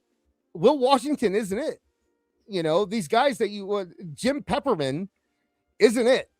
They're not doing it. They're either just kissing Tony's ass or booking to make him happy. Or I don't think they're doing I think they're just there to collect. You ever have a job where it's just like, all right, I know I got to be here I got to do this thing. I'm going to just go along to get along. And every Friday or every other week or every month when you get paid, that's when, I guess I'll be happy that I work here. But other than that, it's just like the day-to-day kind of, grind. Yeah. For AEW, if that's even a thing. Like I have a feeling, here's the thing: it shows through the product. It shows the malaise. It shows the laissez-faire attitude of the people in the back. It comes to the forefront. It shows up on television. I mean, goddamn, when you have production mistakes that you had on Wednesday's show, it just lets you know, like, dude, we're not really giving it our all. We're not going to really press forward and give 110% for this thing because we don't know what it's going to be like next week or next month. This has nothing to do with a television deal. It's just like you're going into work. You've been told by this feckless idiot what to do for the remainder of the day, and you just sit and take it. You've already tried to probably express ideas and suggestions to him, and he shot them down. We all know somebody like that in our life or at the workplace where you could, no matter what you tell them, they're still going to do their own goddamn thing. Yeah. So this is what Tony Khan is up to now. And hopefully, if we can get to the awful autopsy a little bit later, I'll show you 2 minutes of that shit where it's just absolutely atrocious booking and promotion. So in the chat, I do want to highlight this. Thought W90, who I haven't seen in the chat before, and I appreciate you showing up tonight. Mentioned that Jeff Jarrett is still there and that he'd like to see him give him Ring of Honor, let him take it on the road and use it like NXT. I mean, sure, I guess. I've lost a lot of faith in Jeff Jarrett since his recent company line comments that he started making. I don't know. We talked about this a few weeks ago, calling the finish to Gunther versus Cena the worst finish in the history of wrestling. When that man, you look through his track record, it's like Jarrett was good. I think Jarrett was good at booking TNA as a old school territory where like you got to hold on to the guys you have, and you got to protect the territory. And I just don't think he could do it. I guess he maybe could do better than Tony Khan, but I mean, look what he did with like Global Force Wrestling. Remember that? Sure. Global He Force may not have had. Again, he didn't have the millions and millions of dollars that Tony Khan has at his disposal. And I actually advocated for Jeff Jarrett to take over the book last year. I thought that he should be the one to, he was at the time, he's the only one that knows how to promote on a national level. Yeah. And while he's not a main event superstar, he does have enough experience in a top star realm that he knows, I guess, what to look for in the next top star. I'll give him that much. Yeah. I do think this is also the same idiot that laid down during that Hogan Vince Russo time. Like that whole segment was dumb. Oh, people know what I'm talking about. Back to the beach. The lane. Yeah. Jarrett is an option. Sanjay Dutt, I guess, would he I know he'd worked in creative in WWE for a little bit, so he might be someone. But again, who'd he ever beat? Sanjay, yeah. But why do you need to beat somebody to be a booker? Why do you need to draw a dime to be a booker, you asked me? Yeah. Because you know how to make money. When you're making money with a company, I don't give a shit what endeavor of life you come from. If you're akin to making money in that particular industry, people are going to flock to you. And people who are more influential than you are going to flock to you as well. Possibly to give you some pointers, possibly use you to shut you down. But they're going to come to you one way or the other. And Sanjay Dutt hasn't sold out any goddamn thing. No, but I think you can go either way with it. I think there are guys like you look at a Tommy Dreamer, for example, right? Tommy Dreamer was never a draw, on a national level. But I think a Tommy Dreamer also made a decision very early that he was going to learn everything in and outside of the business Well, there you and have it. understand it all. So I do think there are exceptions with a guy like a Jerry Lynn or somebody like that who has probably studied under every single person he's been around and kind of been bred for that position. As opposed, so I think there are other ways you can come about it to get there. I do agree with you about Sanjay Dutt. I don't think Sanjay Dutt did either of those things. He's probably a good producer. I hear he's a fine match producer, but outside of that, I don't think that, but like, you look at a guy like Pat Buck, who worked under Vince McMahon for years, like right-hand man. Okay. Why he's in that company. You'd think maybe he'd get a little something sometimes, right? But you never hear about him being. I guarantee you this, bro. They all tried. They all tried to get their fingers in there. They all tried to show their worth, and they weren't allowed to. And maybe he might have given, they might have had an idea or two win. You know what I mean? And actually do something in the storyline. But it was cut down within the next week because, of course, Tony Khan doesn't have a lot of patience. He just doesn't have patience, and he doesn't listen to people. He's the typical billionaire. I know that like they are.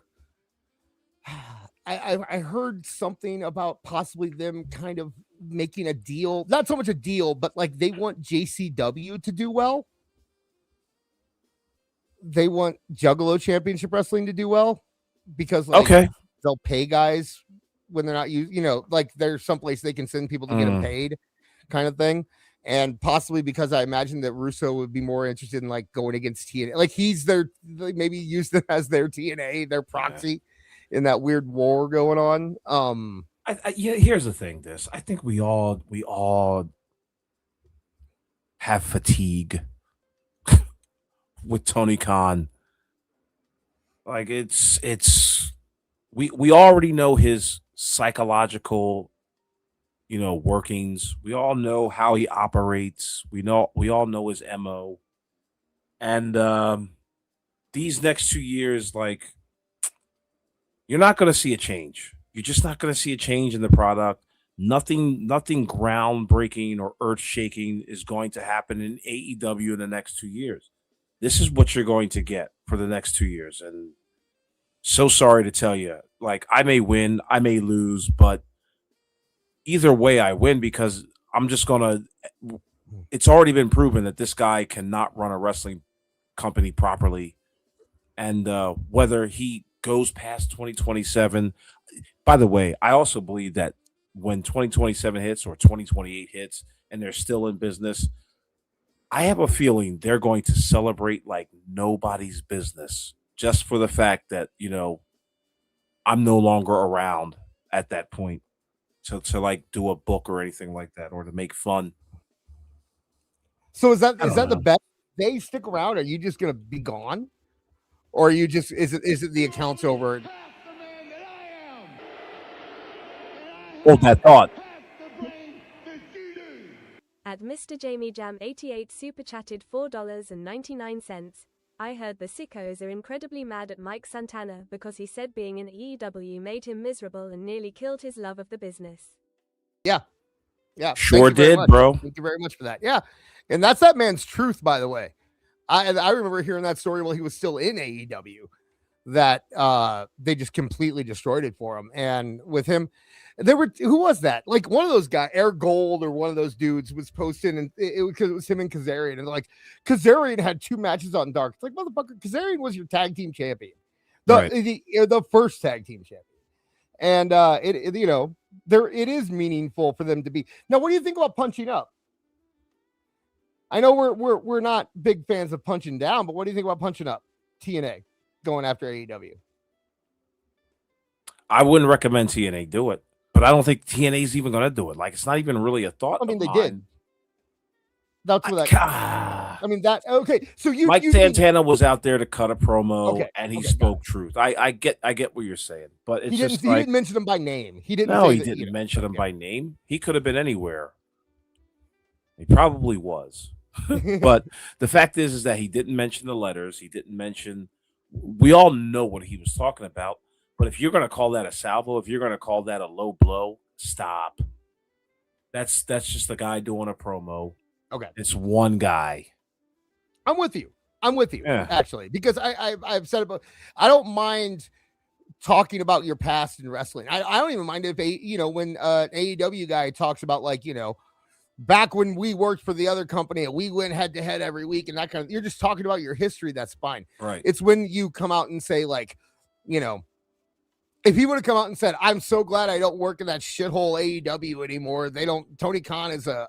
It would have been a better promo. You think so? Oh yeah. Come on now. That thing would have went viral. It would have. But I mean, goddamn, the Gabe Kidd thing went viral. He's working for the company now. When Gabe Kidd was shitting all over AEW back in September, and then he signs with the company. Big ass hypocrite. What do you think about that Gabe Kidd stuff? You think WWE's going after him? No. I love again. It's like it seems like the IWCNN has this cycle. If people don't already know, like if you haven't been paying attention, there's been like a lot of posts or stories about like, well, WWE is real high on Powerhouse Hobbs. WWE is real high on this one and that one. I don't believe that to be the case at all. I believe WWE is like seat is taken. They don't need a Powerhouse. Hobbs. They want Hobbs. They want Hobbs. What do they want Hobbs for? What do they want Hobbs for? Because because they want everybody. Awful. See, that's what I'm saying. Dumb. If that's a Triple H command or even a TKO command, it's a dumb move. No, Hobbs. You've already got Obafemi on. But why do you need one guy?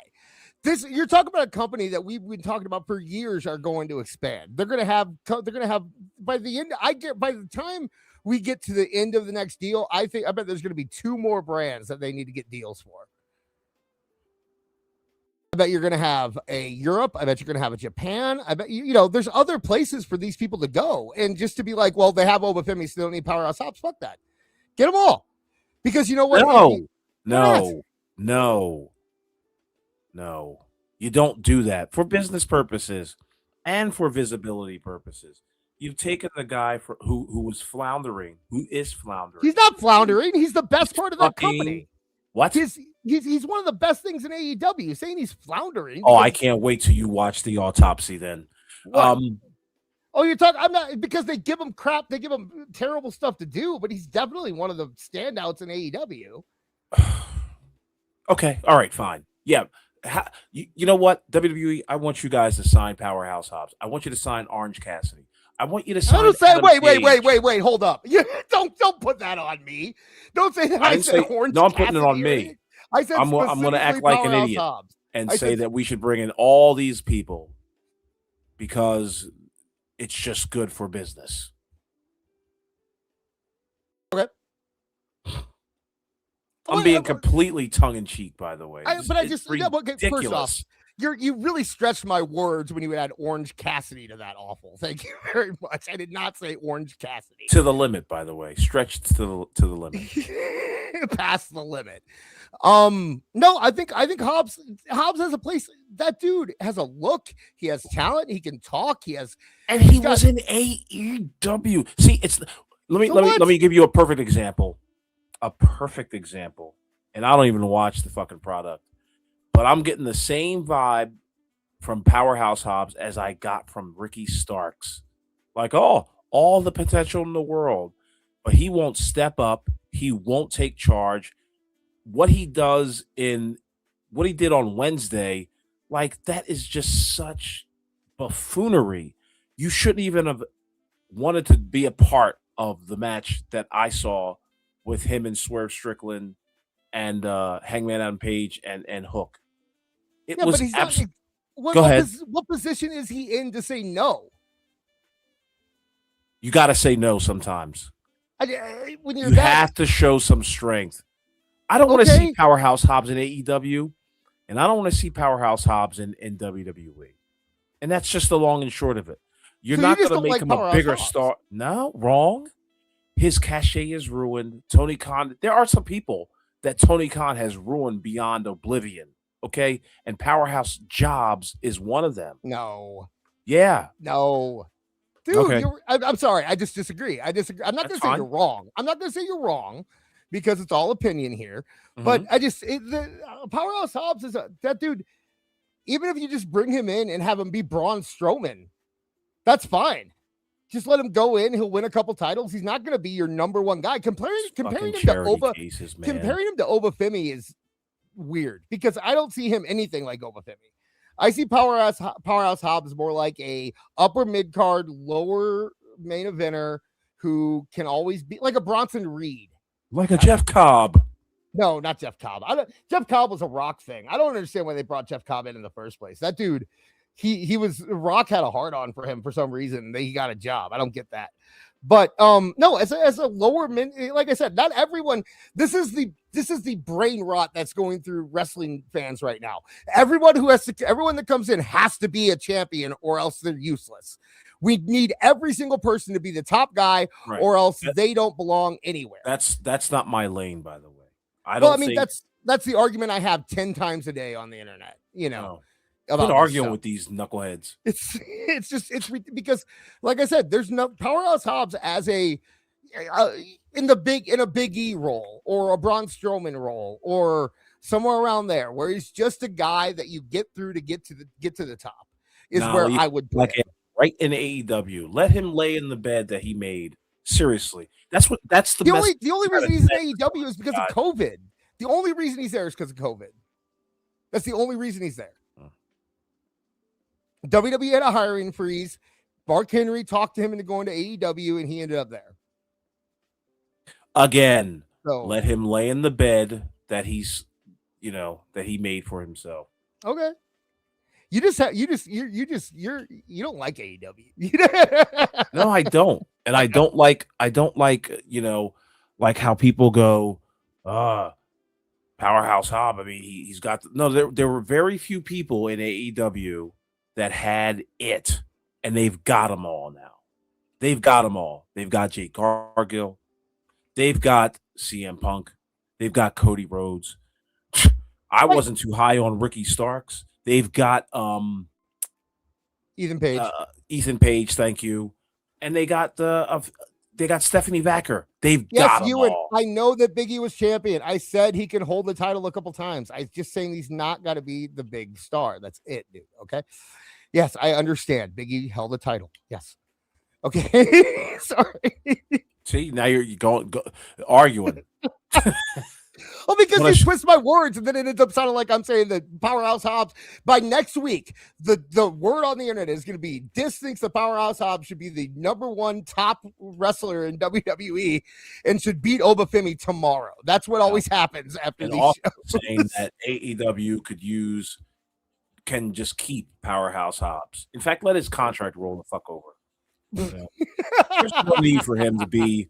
There's no need for him to be in the WWE. And I am not against Powerhouse Hobbs. It's just like, how many times do we have to hear this shit of like, oh, somebody's got potential in AEW. They're not using him correctly, and he doesn't have a voice. So bring him into the WWE or NXT, and he'll be a breakout. That's wrestling, dude.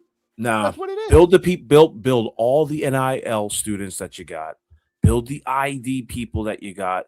Seats fucking taken. No, never. There should never be a time in business where you said seats taken. Never. Because you don't know, man. You don't know who's going to catch fire. You don't know who's going to be big. You don't know. If they would have said seats taken to Stone Cold Steve Austin, if they would have said seats taken to Mick Foley, if they would have said seats taken to Chris Jericho, they would have said seats taken to The Rock. You give them a shot. And if they can't, now I'm not saying that he goes to NXT and just because he signed a contract and he's in NXT, that means he's going to be a star and he's going to be in the main roster. He has to pay his dues just like anyone else. He has to break through just like anyone else. You can see, you take a guy like Ricky Saints, who I think Ricky Saints will probably should spend the rest of his career at NXT. I think it's a great place for him. And I don't think he should go any higher. And I think there's people that are like that too. NXT, in my mind, within the next 5 years, is going to be the main North American brand main United States brand for WWE.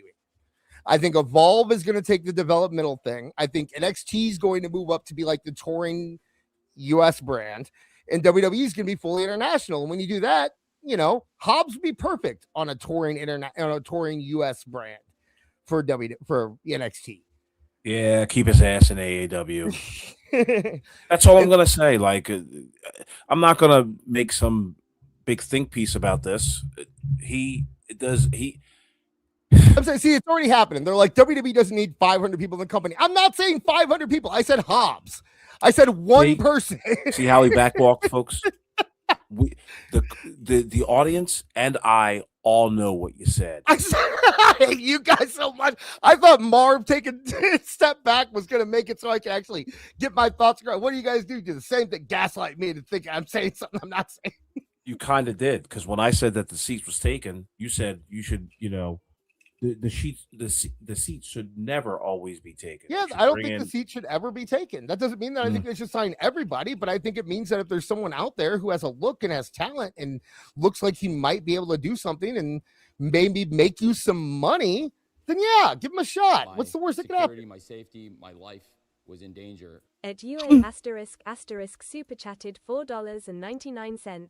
Blake Monroe and Tiffany are over because they have the bodies of Playboy playmates. Tell me how I'm wrong. I engage in the art of professional wrestling. We got two. You don't. Atona Sharp super chatted $5. I kinda agree with AEWFUL here. Hobbs is too past saving at this point to draft him. Yep. That's all I'm saying. Him. But no one nobody. None of the WWE fans knew who that guy is. They don't care about AEW. They don't. We sit here over and over again and talk about how no one really knows what AEW is. No one understands.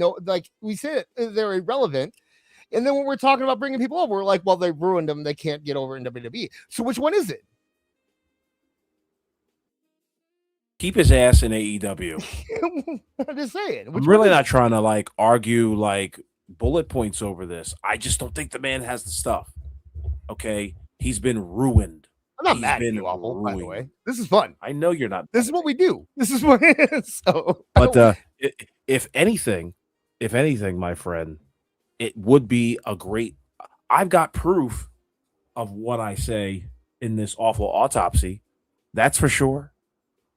You just want to move on. You're like, let's go. No. Let's get to it. This is a tie-in, my friend. This is going to be a tie-in because I will now annex what you're saying into what I'm about to show. But you do realize we're gonna have to cut this probably. So. No, actually, first off, I'm gonna pause it. You know what I mean?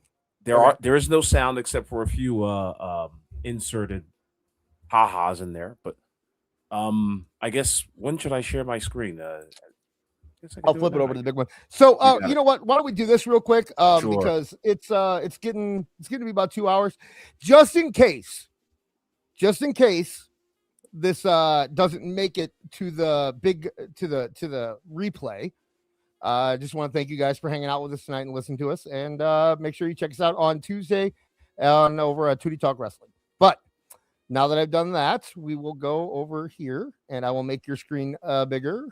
Indeed. And we will do it this way. Yeah, we're gonna stick like I said, the only thing is that I don't know if this is gonna make it past the YouTube censors. So I think it will. I mean, I think we know about the 4-second rule and all that, you know. It mainly has to do with if they want to, you know, if AEW, if Don Stevens comes after us. And I had to fight inch for inch to get this, and I'm not about to lay down on my back and let someone cover me. I thank you very much. Atona Sharp super chatted $5.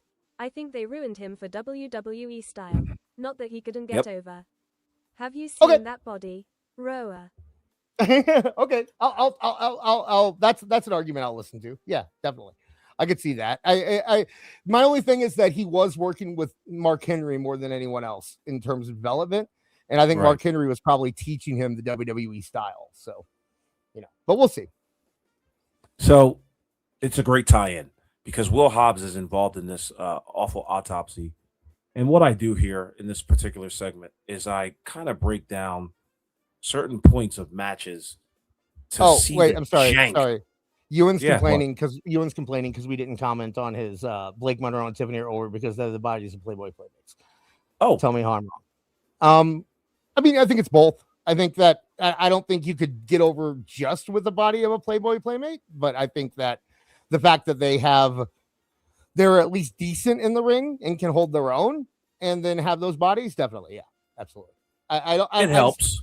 I don't think you It could helps. bring in. I don't think you could bring in the divas from back in the day. I don't think like Candice Michelle would get over today the same way, or Eve Torres or any of that. Like, I don't think that would happen. But I think having the body of a diva and being when you have that body, your skill has to be a lot. The bar is set much lower for you than it is for women who don't. So yeah, I will agree with that. Sorry, go ahead. But yeah, I did the unfortunate mistake of watching all of Dynamite, and there was a particular segment. It was actually the last 2 minutes of the show in which Powerhouse Hobbs and Hook of the Ops go up against Swerve Strickland and his newest buddy, his newest best friend, Adam fucking Page.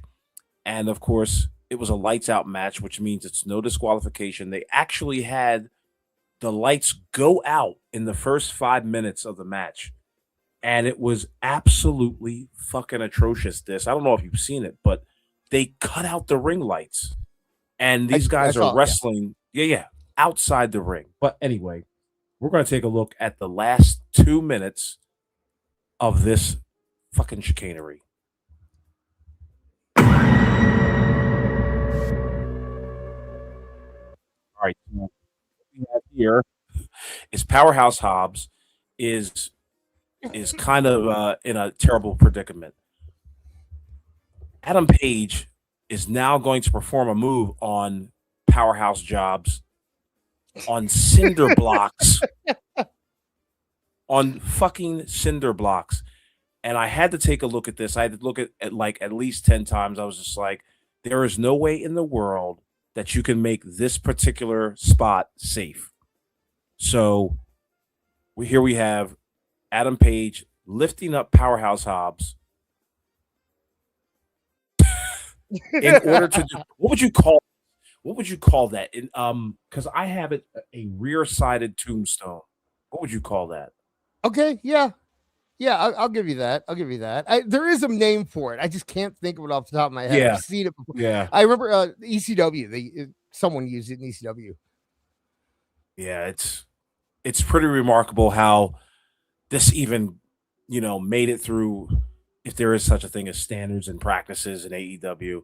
But I don't know, like this wouldn't it be cool moment turns out to almost be goddamn disastrous. So anyway, here you have Adam Page hoisting Powerhouse Jobs on his head. I think that Adam Page in this position is supposed to hold on tight to Powerhouse Hobbs' thighs, correct? Yes. In order to make this at least somewhat safe, because you'd be at least holding all the man's body weight, or at least you have control of the man's body weight. But it gets worse, folks, because at the same time, Swerve Strickland, he comes off the top rope. And what do you think he's going to do? He's going to spike it. Yeah. this idiot into concrete cinder blocks. Take a look. Drops him right on his fucking noggin. Okay, right there. So okay, you have so little control over like when you do a regular tombstone, you get the beauty of a tombstone is that you can drop them above your knees. You don't need to hit, they don't need to have their top of the head hit the mat. It's very, very controlled if you do it correctly. Yeah. When you put them over your back, you lose all of that, every bit of it. And this, by the way, comes 2 weeks within Regal's thing. This is right. And right. Regal, I didn't think about that. And Regal, for those who by don't the way, know, Steve Regal put out a tweet and talked about the dangers of like doing reckless shit in the ring. He was talking from experience as a person who has broken his neck many, many fucking times. Shit, dude. What's up? You know who Regal really likes? Who? Powerhouse Hobbs. Okay, well. No, I'm saying, do you think knowing Tony, knowing how petty that man is, knowing that this came within a week and a half of Regal's thing, do you think his maybe a little part of his shit was like, I'm going to make his boy do that? Maybe in the deepest recesses of his superconscious mind. Yeah. That's what I mean. I don't mean, yeah. Yeah, It like just, it I mean, may he's done not stuff have like come that before, you know? Yeah. So, but he's because he's probably telegraphing to everyone and Steve Regal, like, see, we can do this shit. We can make it safe. Right. And we're going to do We it don't with your have boy. to break our necks. And we're going to do it with your boy. Right.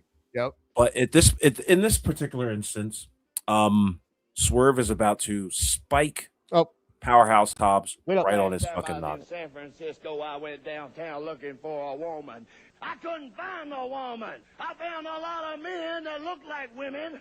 Atona Sharp super chatted $5. When I pointed this out while in PWT's chat, I was informed repeatedly that those are not cinder blocks. Just thought I'd share 8p. You're more than welcome to call them cinder blocks in our chat, Regina Sharp. We're not. Yeah, no problem. That's We're fine. not going to hold it against you. You can call them bricks for all we care. We understand the point. Okay. A concrete bed. Yes. What are they? But yeah. If they're not cinder blocks. Anyway, sorry. They're cinder blocks. Yeah. But I'm going to, it's slowed down. Look at that. Lands right. Yeah, dude. He lands right on Adam Page's chin and ankle. And of course, you know he got a little bit of that cinder block too. At least his shoulder did. I want to just a little bit because. Okay, you sounded underwater there for a second. Oh, sorry. But as you can see, Adam Page has no control over Powerhouse Jobs' thighs after Swerve does the jump. Look at that. Completely lets go. That's all. That's on Page. That's all Powerhouse Hobbs coming down on those cinder blocks. That's Take a all. look at that. Oh my. That is so on Page too. Yeah. He just had to hold his legs. Now look at this. Look at this idiot. Look at that idiot. I'm a fucking idiot. Yeah, you certainly are. So he's hurt. But that is just this is in the last 2 minutes, by the way. Right. So this takes Powerhouse Hobbs completely out of the match. He might be really hurt. Who the fuck knows? But we continue. This was a great part as well. So Adam Page and Swerve Strickland have now got the bead on poor Hook. And JR is absolutely gobsmacked. I have a soundbite of JR, but he's absolutely incredulous to what's happening to this poor young kid, Hook. So we'll keep playing it. Of course, using a chain to knock the kid out, picks him up so that Swerve Strickland can do his finishing move. A little bit overkill here. Boom. And listen. Go back. This is when JR. Back. Yeah, sure. I almost spit out my beer. That's right. Just right before the kick. Right before the kick is where I want it. Yep. It'll come up. Okay. Here. So look at him. Look at all this build up for this. Yeah. Sitting in the corner, getting down. Paige is bringing him up. Now let's let it roll. Yells to the crowd. Goes in. Dink. Like that was the weakest. You think that was weak? I mean, it looked like he stiffed the hell out of him. No. That's my point. Is that for the visual that you got, look how hard he had to kick him. Yeah. Like that's the thing about wrestling is that you're supposed to make things look like they hurt when they don't, and you're supposed to make things, that's not make things look like they don't hurt when they do. And this is the perfect example of something that looks like it doesn't hurt, but 100% does. Yeah. I'm surprised he didn't get concussed like he did last time. Yeah. Remember he threw up in the ring, Hook did? Yeah. Oh, yeah, I remember that, yeah. Listen to JR and his reaction to this, and listen to Excalibur defend against what JR just said. Listen.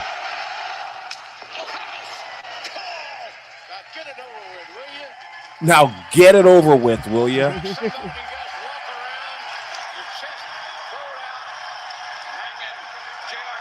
Did you hear that? Yeah. JR says, now get it over with already. You got these guys attacking this kid. Their chests are sticking out. Listen to what Excalibur says.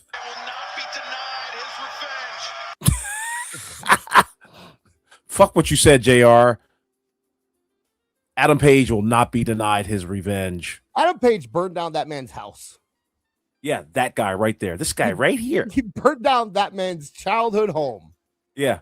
And because he won the world championship against Jon Moxley, now they're buddies. By the way, look at the beer gut on Swerve. I was just about to go there, man. Christ in that heaven. Looks like, who is that in there? It looks like Oba. Yeah. Sage Titan. That like gut. what is he? What is going on with him? But anyway, yeah. Check this out. So they got an overkill. They gave him the buckshot lariat. This is how this match ends. There you have it, folks. Oh, a hanging. A hanging. Jim Ross, by the way, was not pleased with this. He kind of stayed quiet after Excalibur said what he said because they were just on. It's so funny because JR was just like, yeah, they're just beating up this kid. Donna Sharp super chatted $5. AEW is where equity goes to die, and God help me. One day it will. Yep. I hope so. Yes, indeed. God willing.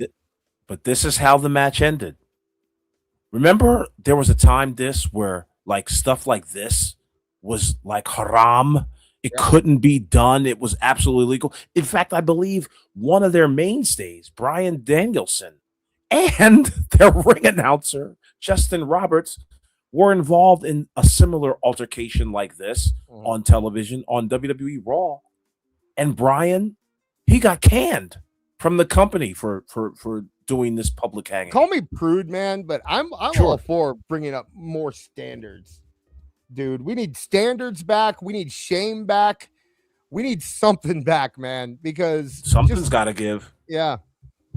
Not just in wrestling, by the way. That's my in all the world.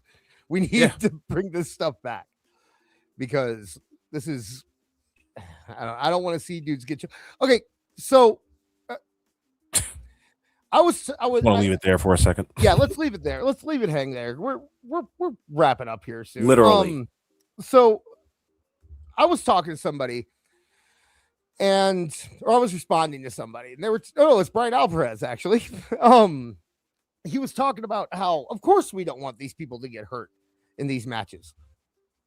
You know, of course we don't want them to injure their necks. We wouldn't want that. Right. So here's my question. Let's live in that world. Let's live in their world for a second. The world of rating matches with stars and making that a big deal, right? What is the point of professional wrestling? A match. The point, in my mind, the point of professional wrestling is to make it look like it hurts when it doesn't. Make it look brutal when it's actually safe. If you can keep your opponent safe and you can still put on an insanely entertaining match, that sounds to me like what a 5-star match would be. Yeah. And we've seen thousands of those examples over the last few decades. Right. Thousands. Now, in that world, would you say that if someone either gets injured or gets put in a position where they, like we saw in this match, where Powerhouse Hobbs was dropped on the top of his head and very close to being injured, how could that ever be a 5-star match in that world? On that one, you'd have to probably talk to Brian Alvarez or Dave Meltzer, who still can't quantify what his star system really is. You know what I mean? Right. Like he's the same guy that was just like, there's no real difference between a 4.5 star match and a 5-star match. And there's really no difference between a 5-star match and a 7-star match. If I remember him correctly saying that dumb shit. The idea that you could reward these guys for like the sign of a good wrestler to me is the fact that you don't injure people, you don't hurt people, you make it look like it hurts. Why do you insist on doing things that are obviously going to hurt? Why do you do that when you don't have to? Okay, you haven't watched it yet. I want you to go in and watch that 3 Stages of Hell match. Okay, Awful.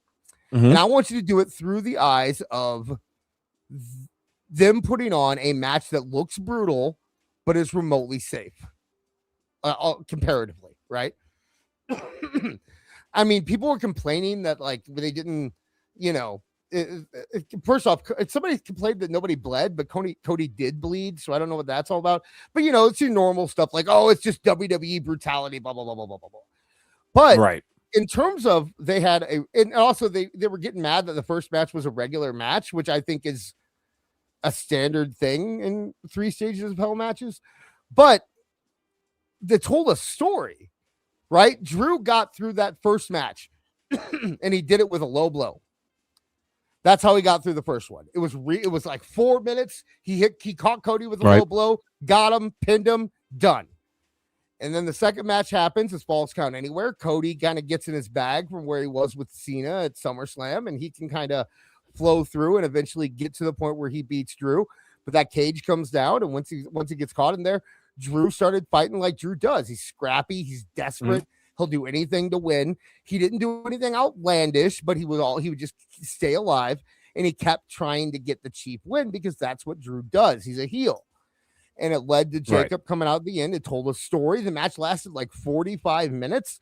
And not one time in that match did I think that someone was injured. Not one time in that match did I think that someone, took a fall that was going to break their neck or do anything. Cody did a Cody cutter off the top of the cage. It looked fantastic. And nobody looked like they were hurt at all.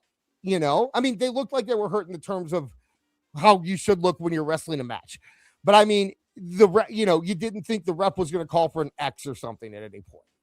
They didn't look like they killed each other, and I just don't understand the idea that people want to. Why do you want it to be real? Why they're trying to see? Go ahead. They're trying to sell Brian Alvarez, Dave Meltzer, all the IWCNN. They're trying to wrangle in the younger generation who's like really into this shit. And they believe that by weaving these stories and narratives that they think that they're going to get a buck or two. And if they say some hot take or if they say something that's unconventional to, professional wrestling, actually, they believe that they're going to, just like what we're doing, we're going to end up talking about what they said and glomming off of that. But but the fact is that 5-star matches, that's a subjective thing. And I heard Dave Meltzer actually make comment like I actually care about our award systems because our readers who are much more knowledgeable. What's that got to do with anything? Like being a knowledgeable wrestling fan, anyway, that's another topic. But Sawthink, by the way, just said I saw a pic on WWE neckbeards for SmackDown, and the house was empty as F in Germany. No, it wasn't. They had 10,000 people in there, dude. you saw the hard cam, the 3 sections around the hard cam. Just stop. Sauce comes in every week and it's like, hey, we're gonna get WWE, and it's like, what? I don't know why or was that him last week that did that, or was it somebody? I don't remember. But yeah, who knows? No. If you look at the numbers, they sold like 10,000 something in Germany. Oh no, yeah, that was in Germany, Berlin, because that was in Germany. They sold 10,000 something in Germany. They were only by cranking your knob just a little beyond the breaking point. Atona Sharp super chatted $5. *****. Cody jumped from a guardrail to Drew on a table, and that looked safer than Page, Swerve, Hobbs, Hook. Yeah, absolutely it did. Thank you very much, Vegeta. Everything they did last night looked safe, but it looked good. And I think that's the more important part of it. Again, a production meeting should also include a walkthrough. And this was not a walkthrough. This was 4 guys out there. They were just like, we've got 25 minutes. We're just gonna do whatever we can, and then what will be cool? Hook hanging from the ropes. Yeah. With Sauce, a if it chain wasn't around you, his neck. if it wasn't you, I apologize, Sauce. I do apologize if that wasn't you.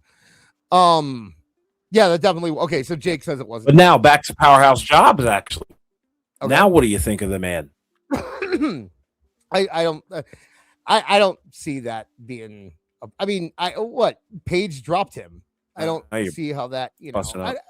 I don't know. Like I said, You didn't see the whole match. I didn't see the whole match either. So Ooh. that's fair. That's fair. You want me to go back and watch it? If you go back and watch the 3 stages of hell, No. I'll go back and watch. No this need and then to. We can. Okay, because I will. I'll do it. You can, but Powerhouse Hob is not going to be a thing to talk about next week. In fact, I made him a thing to talk about this week only because I can't believe he was involved in this horse shit. And I think you might be right, my friend. I may have to admit, like after I saw this match, I was like, this Negro's no good anywhere. And same thing with the other 2 guys, Hook and Paige. Like who wants to see any variation of this, or who wants to see them in a better position than where they are now? They don't have the stuff, man. They're coming off real indie, real shindy. Yeah. And well, okay. Here's the question. the ceiling. Yeah, it's the ceiling. Here's my take on it, and I think that this feels, from what you've shown me, you have Powerhouse Hobbs and you have Hook. You have 2 guys that are desperately trying to climb the ranks. Both of them have flirted with the idea of going to WWE. Both of them are people who WWE have shown interest in. And then you got Paige and Swerve, the 2 guys that are AEW through and through, probably will never end up back in WWE again. They have made their bed, right? Mm-hmm. Doesn't this kind of scream like two like big shots pulling their weight against, you know what I mean? Especially with Joe, what? who Joe is going back. Joe's going to go back and be a trainer or an agent or something when his contract's up. He's a so Triple H you're guy. saying like this, all these imageries and all these videos that the video that I just shown and was actually on Dynamite. You think that it's like take that, one of those types of things. Like, Yeah. if you're going to take them, we're going to ruin them for you. Well, Hook just signed, but I can definitely see them being like, this is what you get because you almost didn't sign. And Hobbs is, I think Hobbs is definitely a situation where that's just what Tony does, right? We know now. We know Tony's MO. And Hobbs, I think Hobbs is more valuable to Tony than he is to WWE, without a doubt. Because Hobbs is one of those guys that if you could figure him out and he could catch fire, he's got a look, he's got a presence, he could be a guy for you. Now, I think he'd be bigger in AEW than WWE because I think WWE has all that, but I also think he'd be more successful in WWE because I think he'd have a longer career and I think he'd make more steady money. So you got to look at what you consider, what you want to be. But my empathy for these waterheads is just at an all-time low. Like, I feel bad for no one in that company. No, I don't feel bad for it. Well, okay, and I don't care if they go or stay. Like, but I feel bad for guys who, there are a few, I will say, that are Mhm. probably stuck there from early contracts who, were promised the world and just should have called Nicola Piccolo.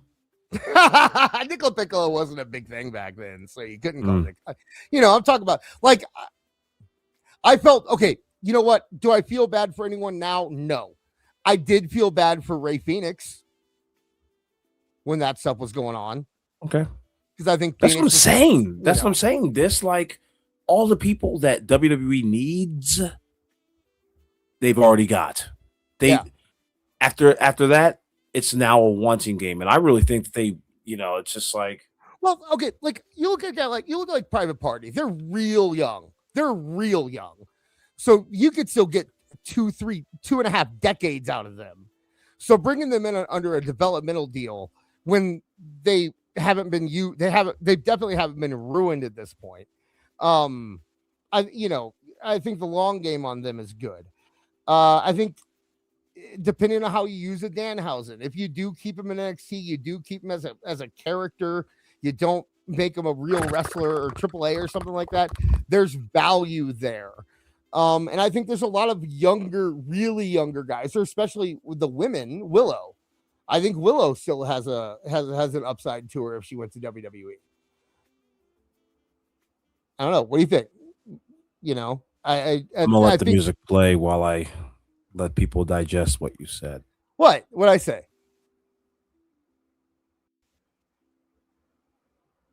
I say that WWE doesn't need any more people. Willow Nightingale, sure, I know. You would probably look good on WWE television. But you know what?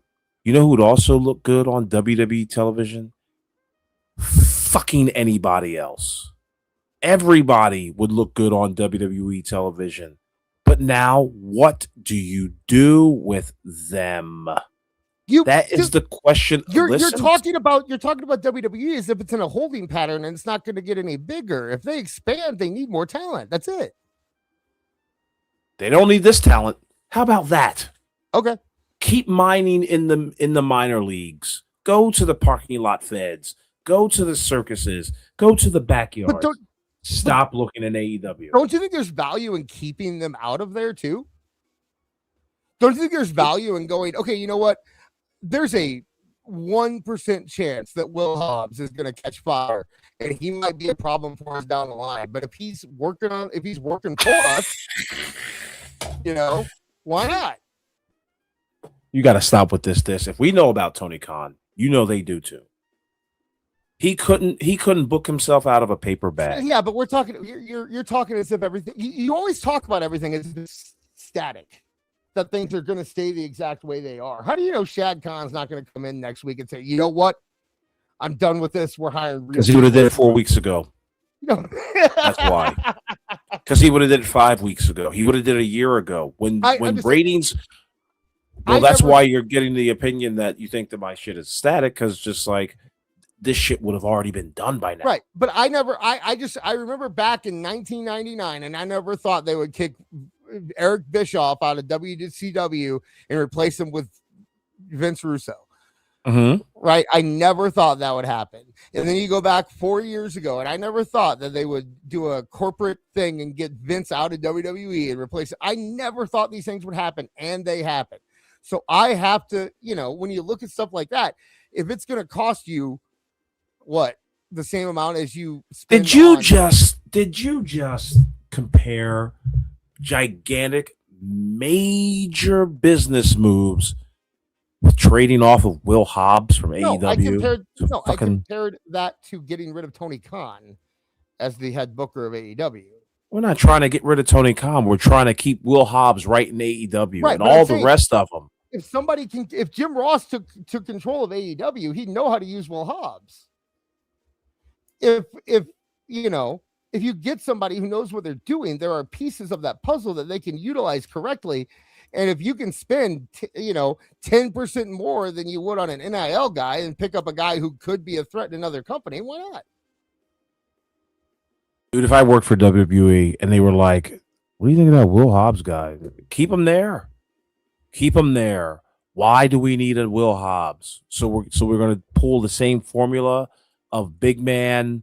Here we've got another big man. Cranking your knob just a little beyond the breaking point. Atona Sharp super chatted $5. Shad Khan is too busy secretly funding the revolt against the Ayatollah. The non-Jericho version. And there you go. Thank you, Regina. I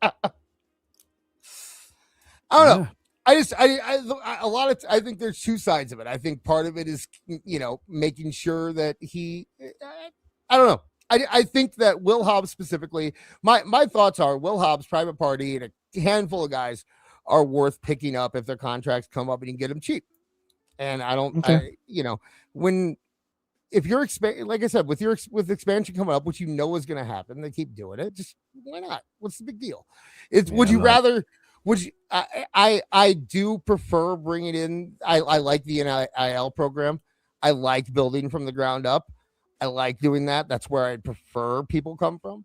But I mean, you look at guys like Private Party. It's the same thing with Javon Evans. Javon Evans has 3 fucking decades in front of him. And they're already like, did you see that Meltzer's already putting out there? Like, they don't look at him as a franchise player. It's like that dude has 3 decades in front of him. I'm not going to argue with Dave Meltzer now. Again, I probably see the same thing that Dave sees. It's just like franchise player. What does that mean? He's going to be on the side of every tour bus? Is he going to be, But the point is that, of course, you don't see him as a franchise player because he has 3 decades to become, like, he wouldn't even be close to getting that for another 10 years. So why would you start planning on him as a franchise player when you don't even know where, it's just that gold. I don't know where he got that idea from, but I understand, like, right now, like, no, he's got a ton to learn. Yeah, and, absolutely. But again, I think Dave said that because he's mad that he called Tony Khan a crackhead. And I think that Dave knows for a fact that he says that, and people think that means they read WWE doesn't see him as a franchise player, and they read that as he has no future. Right? 90% of the IWC. So are they knowledgeable readers then? Of course not. Nah. Do you think? I mean, of course they quantify that. Yeah, a lot of people are not going to see what Dave Meltzer sees in Javon Evans. What do you mean? You know what I mean? Like he's going to have disagreement. Yeah, not a lot of people are going to be in line with that sentiment that Javon Evans is not a franchise player. I'm one of the few that don't think he's going to be a franchise player now. No, I could be wrong. I've been wrong many times before. But I don't think he's going to be a franchise player. So now, what? Dave said that. He has 3 decades in front of him. But that's what I'm saying is that with how much time you have, with how long these guys are wrestling now, and how deep into their careers they're doing well, talking about a 23 or 24-year-old guy like he's done for, or like he can't 21. develop. Well, I'm talking about also Private Party. I'm putting other, I'm talking about like young guys in general that I think people judge too quickly. And a lot of AEW's roster are that kind of that group, So when you're in that group and you can still get them, and there's plenty of time to mold them into something that you want, I don't know. I think that there are a few people on the roster that have a lot of potential. So what happens when the AEW goes out of business then, though? Do you just say pick up people? Atona Sharp super chatted $10. Private Party is the only ones I could see WWE pulling. They are way too heavy on talent both in women's and men's, but Party could help fill the tag teams a little more. Yeah, they did hire the Motor City Machine Guns, and where the fuck are they? They're on Smack. Machine Guns were hired to be trainers. We know where they're at, but I mean, they were hired to come train. on now. They were hired to train. They're going to train in 3 years. They're just giving them a nice little fun run at the end. But they're going to. They were talking to Alex Shelley and Chris Sabin about being trainers 5 years ago. So they just want them as trainers. It's not, But yeah, for who? Small people? What? They're going to teach big people how to work like big. Small people can train big. Look who trained Hogan. I mean, you don't have to. You just have to know how to bump to be able to trade them. But yeah. What? No, it's just like the idea of having, I don't know, I just hate that kind of talk. Like, it's just like, oh, wouldn't he be great here? Wouldn't he be great there? Everybody in WWE would be great in AEW, and no one in AEW would be great in WWE. That's how I see it right now. I mean, AEW is exactly what Regina Sharp said, where equity goes to die. Shout out Kevin Apollo on that one as well. Mm-hmm. Who said? Other than that, my friend, you got. Someone in our chat said that Javon is Timu Ricochet. Come on, dude. That's a good one. That's a good joke. Team of Ricochet. Hey, But, you know what though? Go ahead. I wouldn't be surprised. Like, that's what I'm saying. Like, WWE uses they have like compartments they want to fill, and I guess they might be putting Javon Evans in the Ricochet compartment, where it's just like high flyer, black. You know, You really? I don't know. That's how I don't you know. see him? I just when I look Who? at Ricochet, I see Rey Mysterio. I see I'm talking Rey Mysterio 25 years ago. I see I see that kind of he the connection that he makes with kids is so far beyond what Ricochet did. You know, Yeah, like true. yeah, like he is in the second he shows up in an arena, half the crowd is just immediately on his side and cheering for him. Ricochet had to do 9 flips before people cheered for him. You know, he had no, And he didn't listen to Stone Cold Steve Austin. He didn't sell because the selling is the connection. Yeah, and Javon does. That's what Javon brings you in. I'm telling. I'm really high on Javon. I don't think it's going to be right away, but I'm really high on Javon in terms of 10 years from now or so. I think that dude's going to be your guy. You know, but hey, what do I know? If he can keep his nose clean, yeah, he can stay out of stupid ass trouble. If they can't find a damaging tweet or post or an Instagram or whatever, he should be all right. Did you know that Trick Williams is apparently like some kind of sex symbol already online? Did you see that? I can believe that. Like they made him out to be so. Yeah, but like it took one appearance on SmackDown for him to become like one of the top search wrestlers on TikTok apparently. And he is the ladies are loving Mr. Trick Williams. So there you have all it. right. I think we have do you want to look at the Renee tweet real quick to close this out here? Yes, please. Okay, because I'm not too keen on this, but I thought it was hilariously. Let's do this. Yeah, it was hilarious. Go ahead, you do it. You're in it. So Benjamin Rubenstein, he heard about the ICE incident in which ICE agents killed a woman named Renee Good.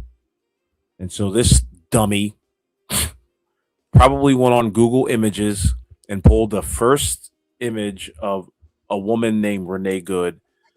Unfortunately, he put up a picture of Renee Moxley Good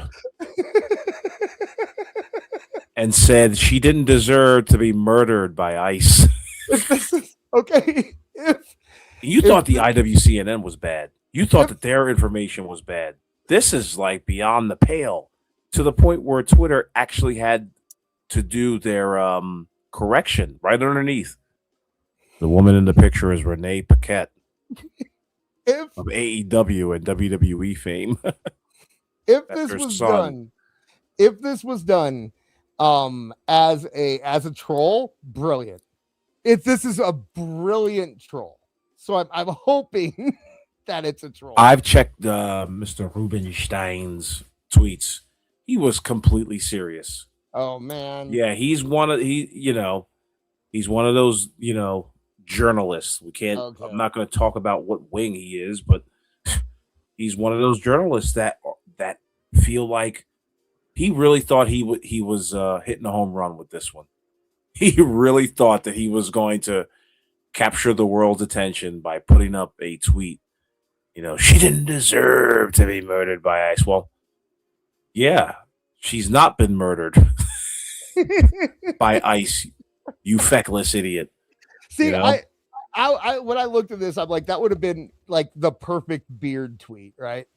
Like if Beard would have posted this, it would have been the funniest thing I've ever seen. Yeah. So I was because he would have put the three. He would have put the three funny hearts. Oh, he would do the angry faces. He would have done the angry faces. Yeah, probably. Seth Rollins, I'm coming for you, boy, and I'm coming hard. Atona Sharp super chatted $5. This hurts my brain parts. Sorry. I know part of it was me trying to explain this Drek to you, and I apologize. But yeah, I mean, this is what the real world is going through right now, and apparently, Renee Moxley Good has now been intertwined with the whole deal. It's a good post though. I mean, if it was a joke post, it would have been a very good post. No, he was completely serious. That Which hurts my and yeah, he'd be perfect to be a wrestling journalist. I also saw. I didn't. Did I pull it here? Let me see. No, I didn't pull it. So, Shelton came out on Dynamite, and he I guess Drainmaker. You know Drainmaker. Drainmaker posted a picture of Shelton, and it's like Shelton crying during his entrance, and it had a little tear. And then people in the comments were like, "Oh, he's from Minneapolis.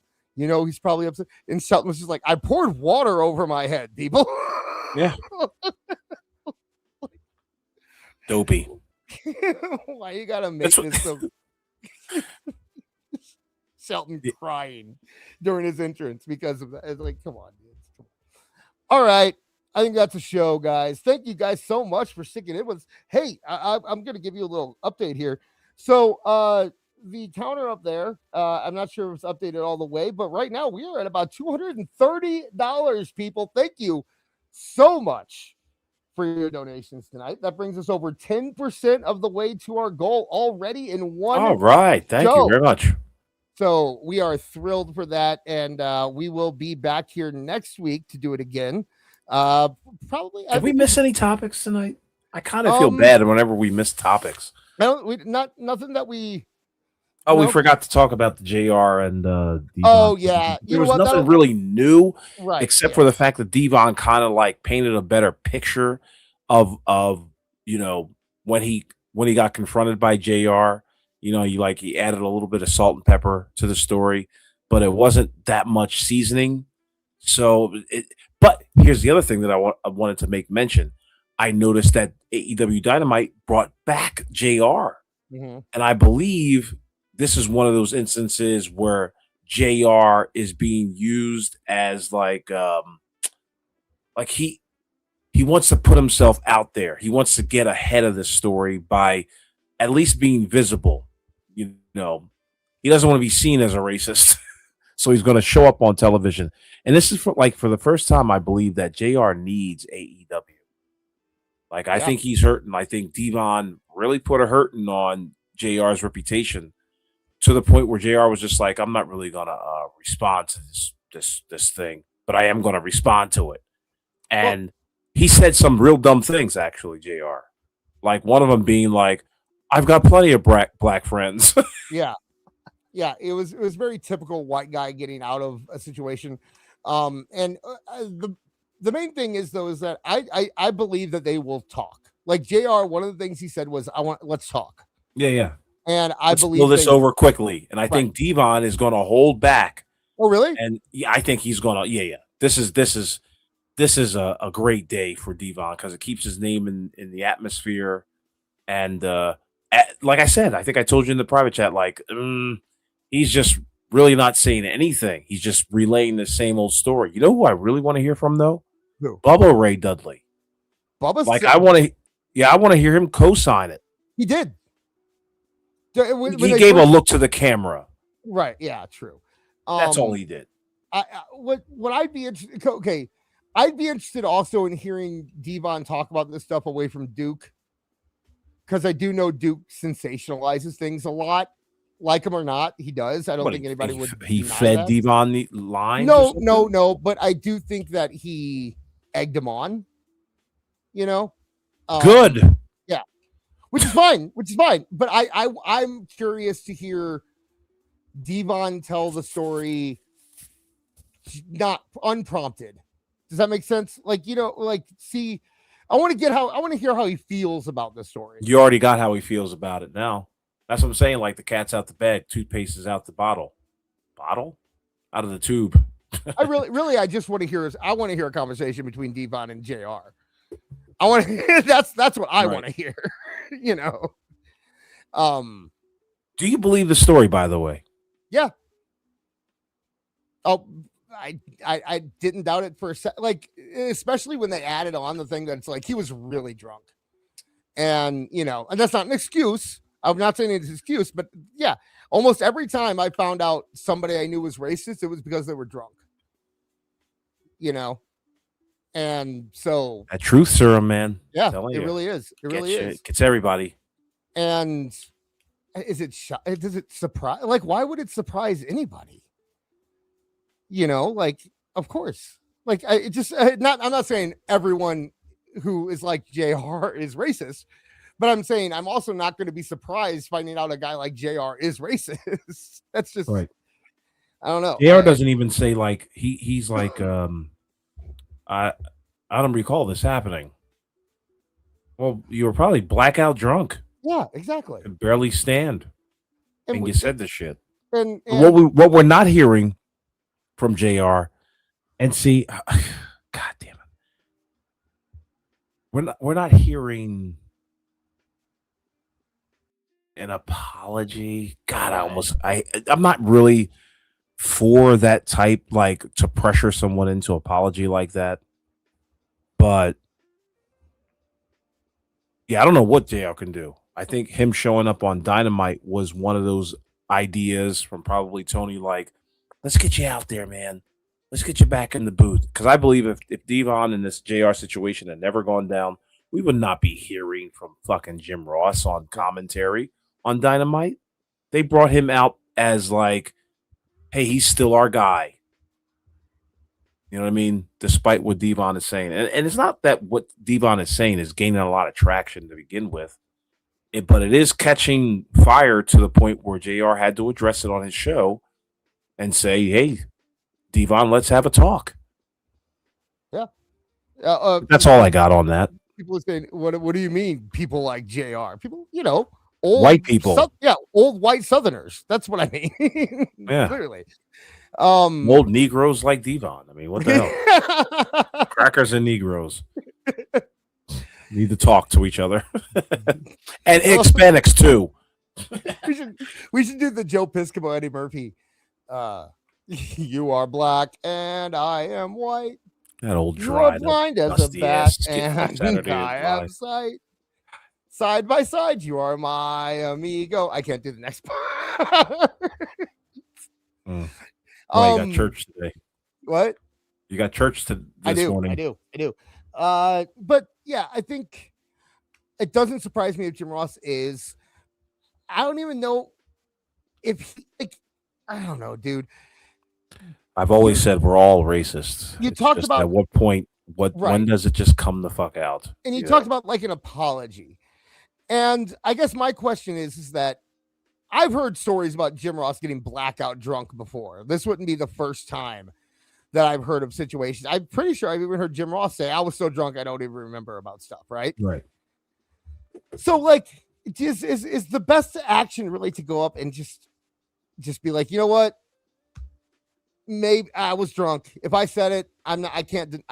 There's that if word. Not in my heart. There's the difference. The difference is like, if I said it, I apologize. If I didn't say it, now what? Yeah. You know? Well, it is. I don't know. I have a hard time. That subject is so weird, especially when you're talking about people from that era, that it's like, it's racist. He is racist to think those things, but at the same time, it's like, it's not racist in the same sense as what people. Yeah, I think you should just stop talking. Well, no. Let me protect you, white boy. I can say this. It's okay. We know you can. Was he talking about him as a person, or was he talking about him as a performer? I guess is my question. Was he saying both as black? Isn't he black as both? I mean, like, is he? Well, I'm asking you for your clarification because I can't really recall. Was he saying you won't get along here acting like that because you are black, or was he saying you are acting incorrectly because you are black? That's my question. No context really needed. Maybe JR should just try to hold his liquor a little bit better. Yes. Yeah. And keep your comments maybe to your nephews or nieces or family members. Maybe not in the workplace. And I don't give a fuck what era or time it was. Doesn't make it justifiable. I'm not trying to justify it. I'm not saying that you're trying to justify it. Okay. Are you trying to represent every white man now? No, I'm trying to make. I'm trying to figure out the context because I want to see if JR would remember it. Like, if it's in your heart and you're a racist, then you need to apologize for that shit. If you got drunk and you gave him a warning and your words slipped a little and you sounded insensitive, that's right. A different thing. And I'm trying to figure out what the context was. If he's saying, does that listen, no, it doesn't make what you just said does not make sense. When you're drinking, let me, and you're at a public, you want to talk about context. This took place at the WWF restaurant, right? From what Devon said. Okay, they were drinking. Okay, you're giving me context. This is what I wanted. So this is what, yes. But whether it took place in an elevator. It doesn't matter. Then I'll ask you. Okay, so I maybe I need to make it clear that I am not 100% sure about the exact words that it is being claimed that JR said, and I'm asking for clarification on that. I don't like you because you're black. That's what he said. Okay, that's what he said. Those were his words. That's what he said. But you knew that. I didn't know that. You're pretending to be ignorant. No, I didn't know that, dude. I was under the impression that he had said something like, to get along here, you can't act like that, or something like that. Like, people won't like you here if you are that, if you act like that. So act that's like why what? I don't know. That's a racist thing to think that it is. But I'm saying, like, I'm saying that I could see it slip his memory more if he thought he was helping him. I'm not saying that it is correct for him to say, or that he had the right to say it, or that he doesn't owe an apology for saying it. Right. I'm trying to figure out if in his memory, if it was possible that he thought he was helping him. If he thought he was like, oh, Vince hates black guys, so I better give him a warning type thing. I didn't realize that it was literally him saying, I don't like black people. Well, I don't know if he said that, but he said he didn't like Devon Dudley because he was black. This is a quote from Devon Dudley. Okay. Now, I've also said remember, I asked you to pull up this story. So that's, right. Let me see if I can pull it up, and we got to be quick about it. I'll try to be as quick as I can. But yeah, I mean, whether he said it in an elevator, parking lot, or at WWF New York, it shouldn't have been like. Your piss. Honest super chatted $5. Either Junior trusts and respects Devon and his word, or he doesn't. If he does, he should apologize regardless of whether he remembers or not. Yeah, right. Agreed. Yes. And that's all there is to it. Yeah, because I like I said, I didn't know the part where he said something like, I don't like. I thought it was more of a, hey man, it's rough around here. You might not get the same shake that other guys will because, you're like this. So you need to, warning of other people's racism, or if it was literally him being racist. I didn't know that part of it. So that's why I was trying to get clarification on it. I'm still feverishly looking for it. Because there was a story a while ago from someone who it eventually came out that he was warning him about someone else's problem, so I wasn't sure. But okay, I found it. I'm gonna try to pull it up very quickly. I don't know what my computer is. You and Cumia, slow as a motherfucker. That is MJF. You and Cumia. MJF is the answer to what you asked. Awful's pulling up the tweet here. Yep, I've got it. Can you see it? Go. Yes. All right. So I'll read it very quickly, as quickly as I can. Devon Dudley has given more details on the racism allegations against Jim Ross. Quote, it was at the WWE restaurant, the grand opening of it. We were mingling with some of the guests at the time there. WWE really rolled out the red carpet for this event. It was huge. I remember being upstairs, and Bubba Ray Dudley was like, let's go downstairs and see what's going on down there. So we went downstairs, and as we were downstairs, we're looking around, and it was like another private room downstairs in the basement of the restaurant. There were so many people upstairs, we were just like, all right, let's just chill down here for a second, which is what we did. Here comes JR. JR comes down, and we're like, JR, how you doing? Hey, JR. Boys, how you guys doing? JR. Good, JR. Me and Bubba Ray are like, good, good, good. And he was like, hey, you know what, boys? You guys are fitting in really good here. You guys are doing really good. I like you boys. I like you boys a lot. Devon, I'm not so sure. Oh, verdict's still out on him. I'm not too sure how I particularly feel about this. And I'm thinking to myself, what does he mean by this? JR says, quote, again, the verdict's not out yet, but I'm still a little hesitant with Devon.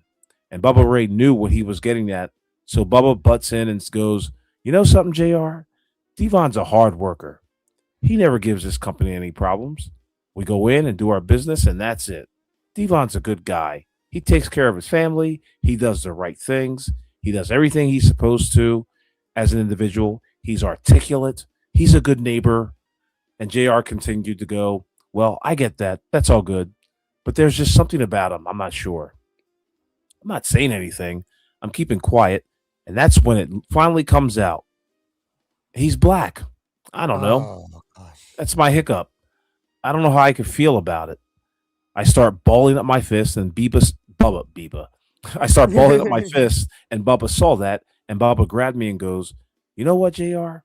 Black, white, purple, brown, it doesn't matter. He's a great individual. He's a good human being. Oh, no. I'm not saying that he's not, but I just don't know because he's black. Oh, and I just don't know about that.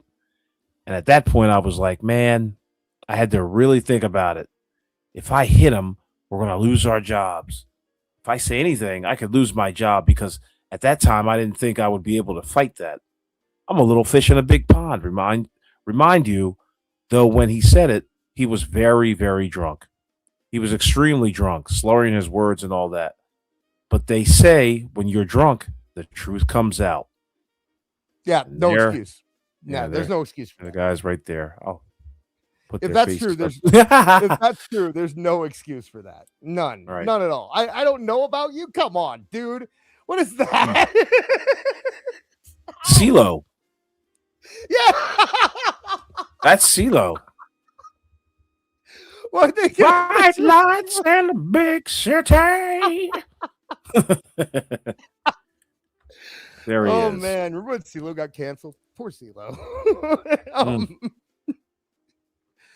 Yeah, dude. Okay, yeah. You put me in my place. That there's no excuse for that at all. None. Yeah. Zero. If that's true, then JR has some splaining to do, man. He was very drunk. He was very So drunk. that makes it okay. And Of even course. Devon's trying to like skirt that line too, like, he was just drunk. It's okay. He's drunk. We're all racist when we're drunk, right? Mhm. So how can he? Again, I think I've said this many, many times before. I find it refreshing when racism is revealed to me, because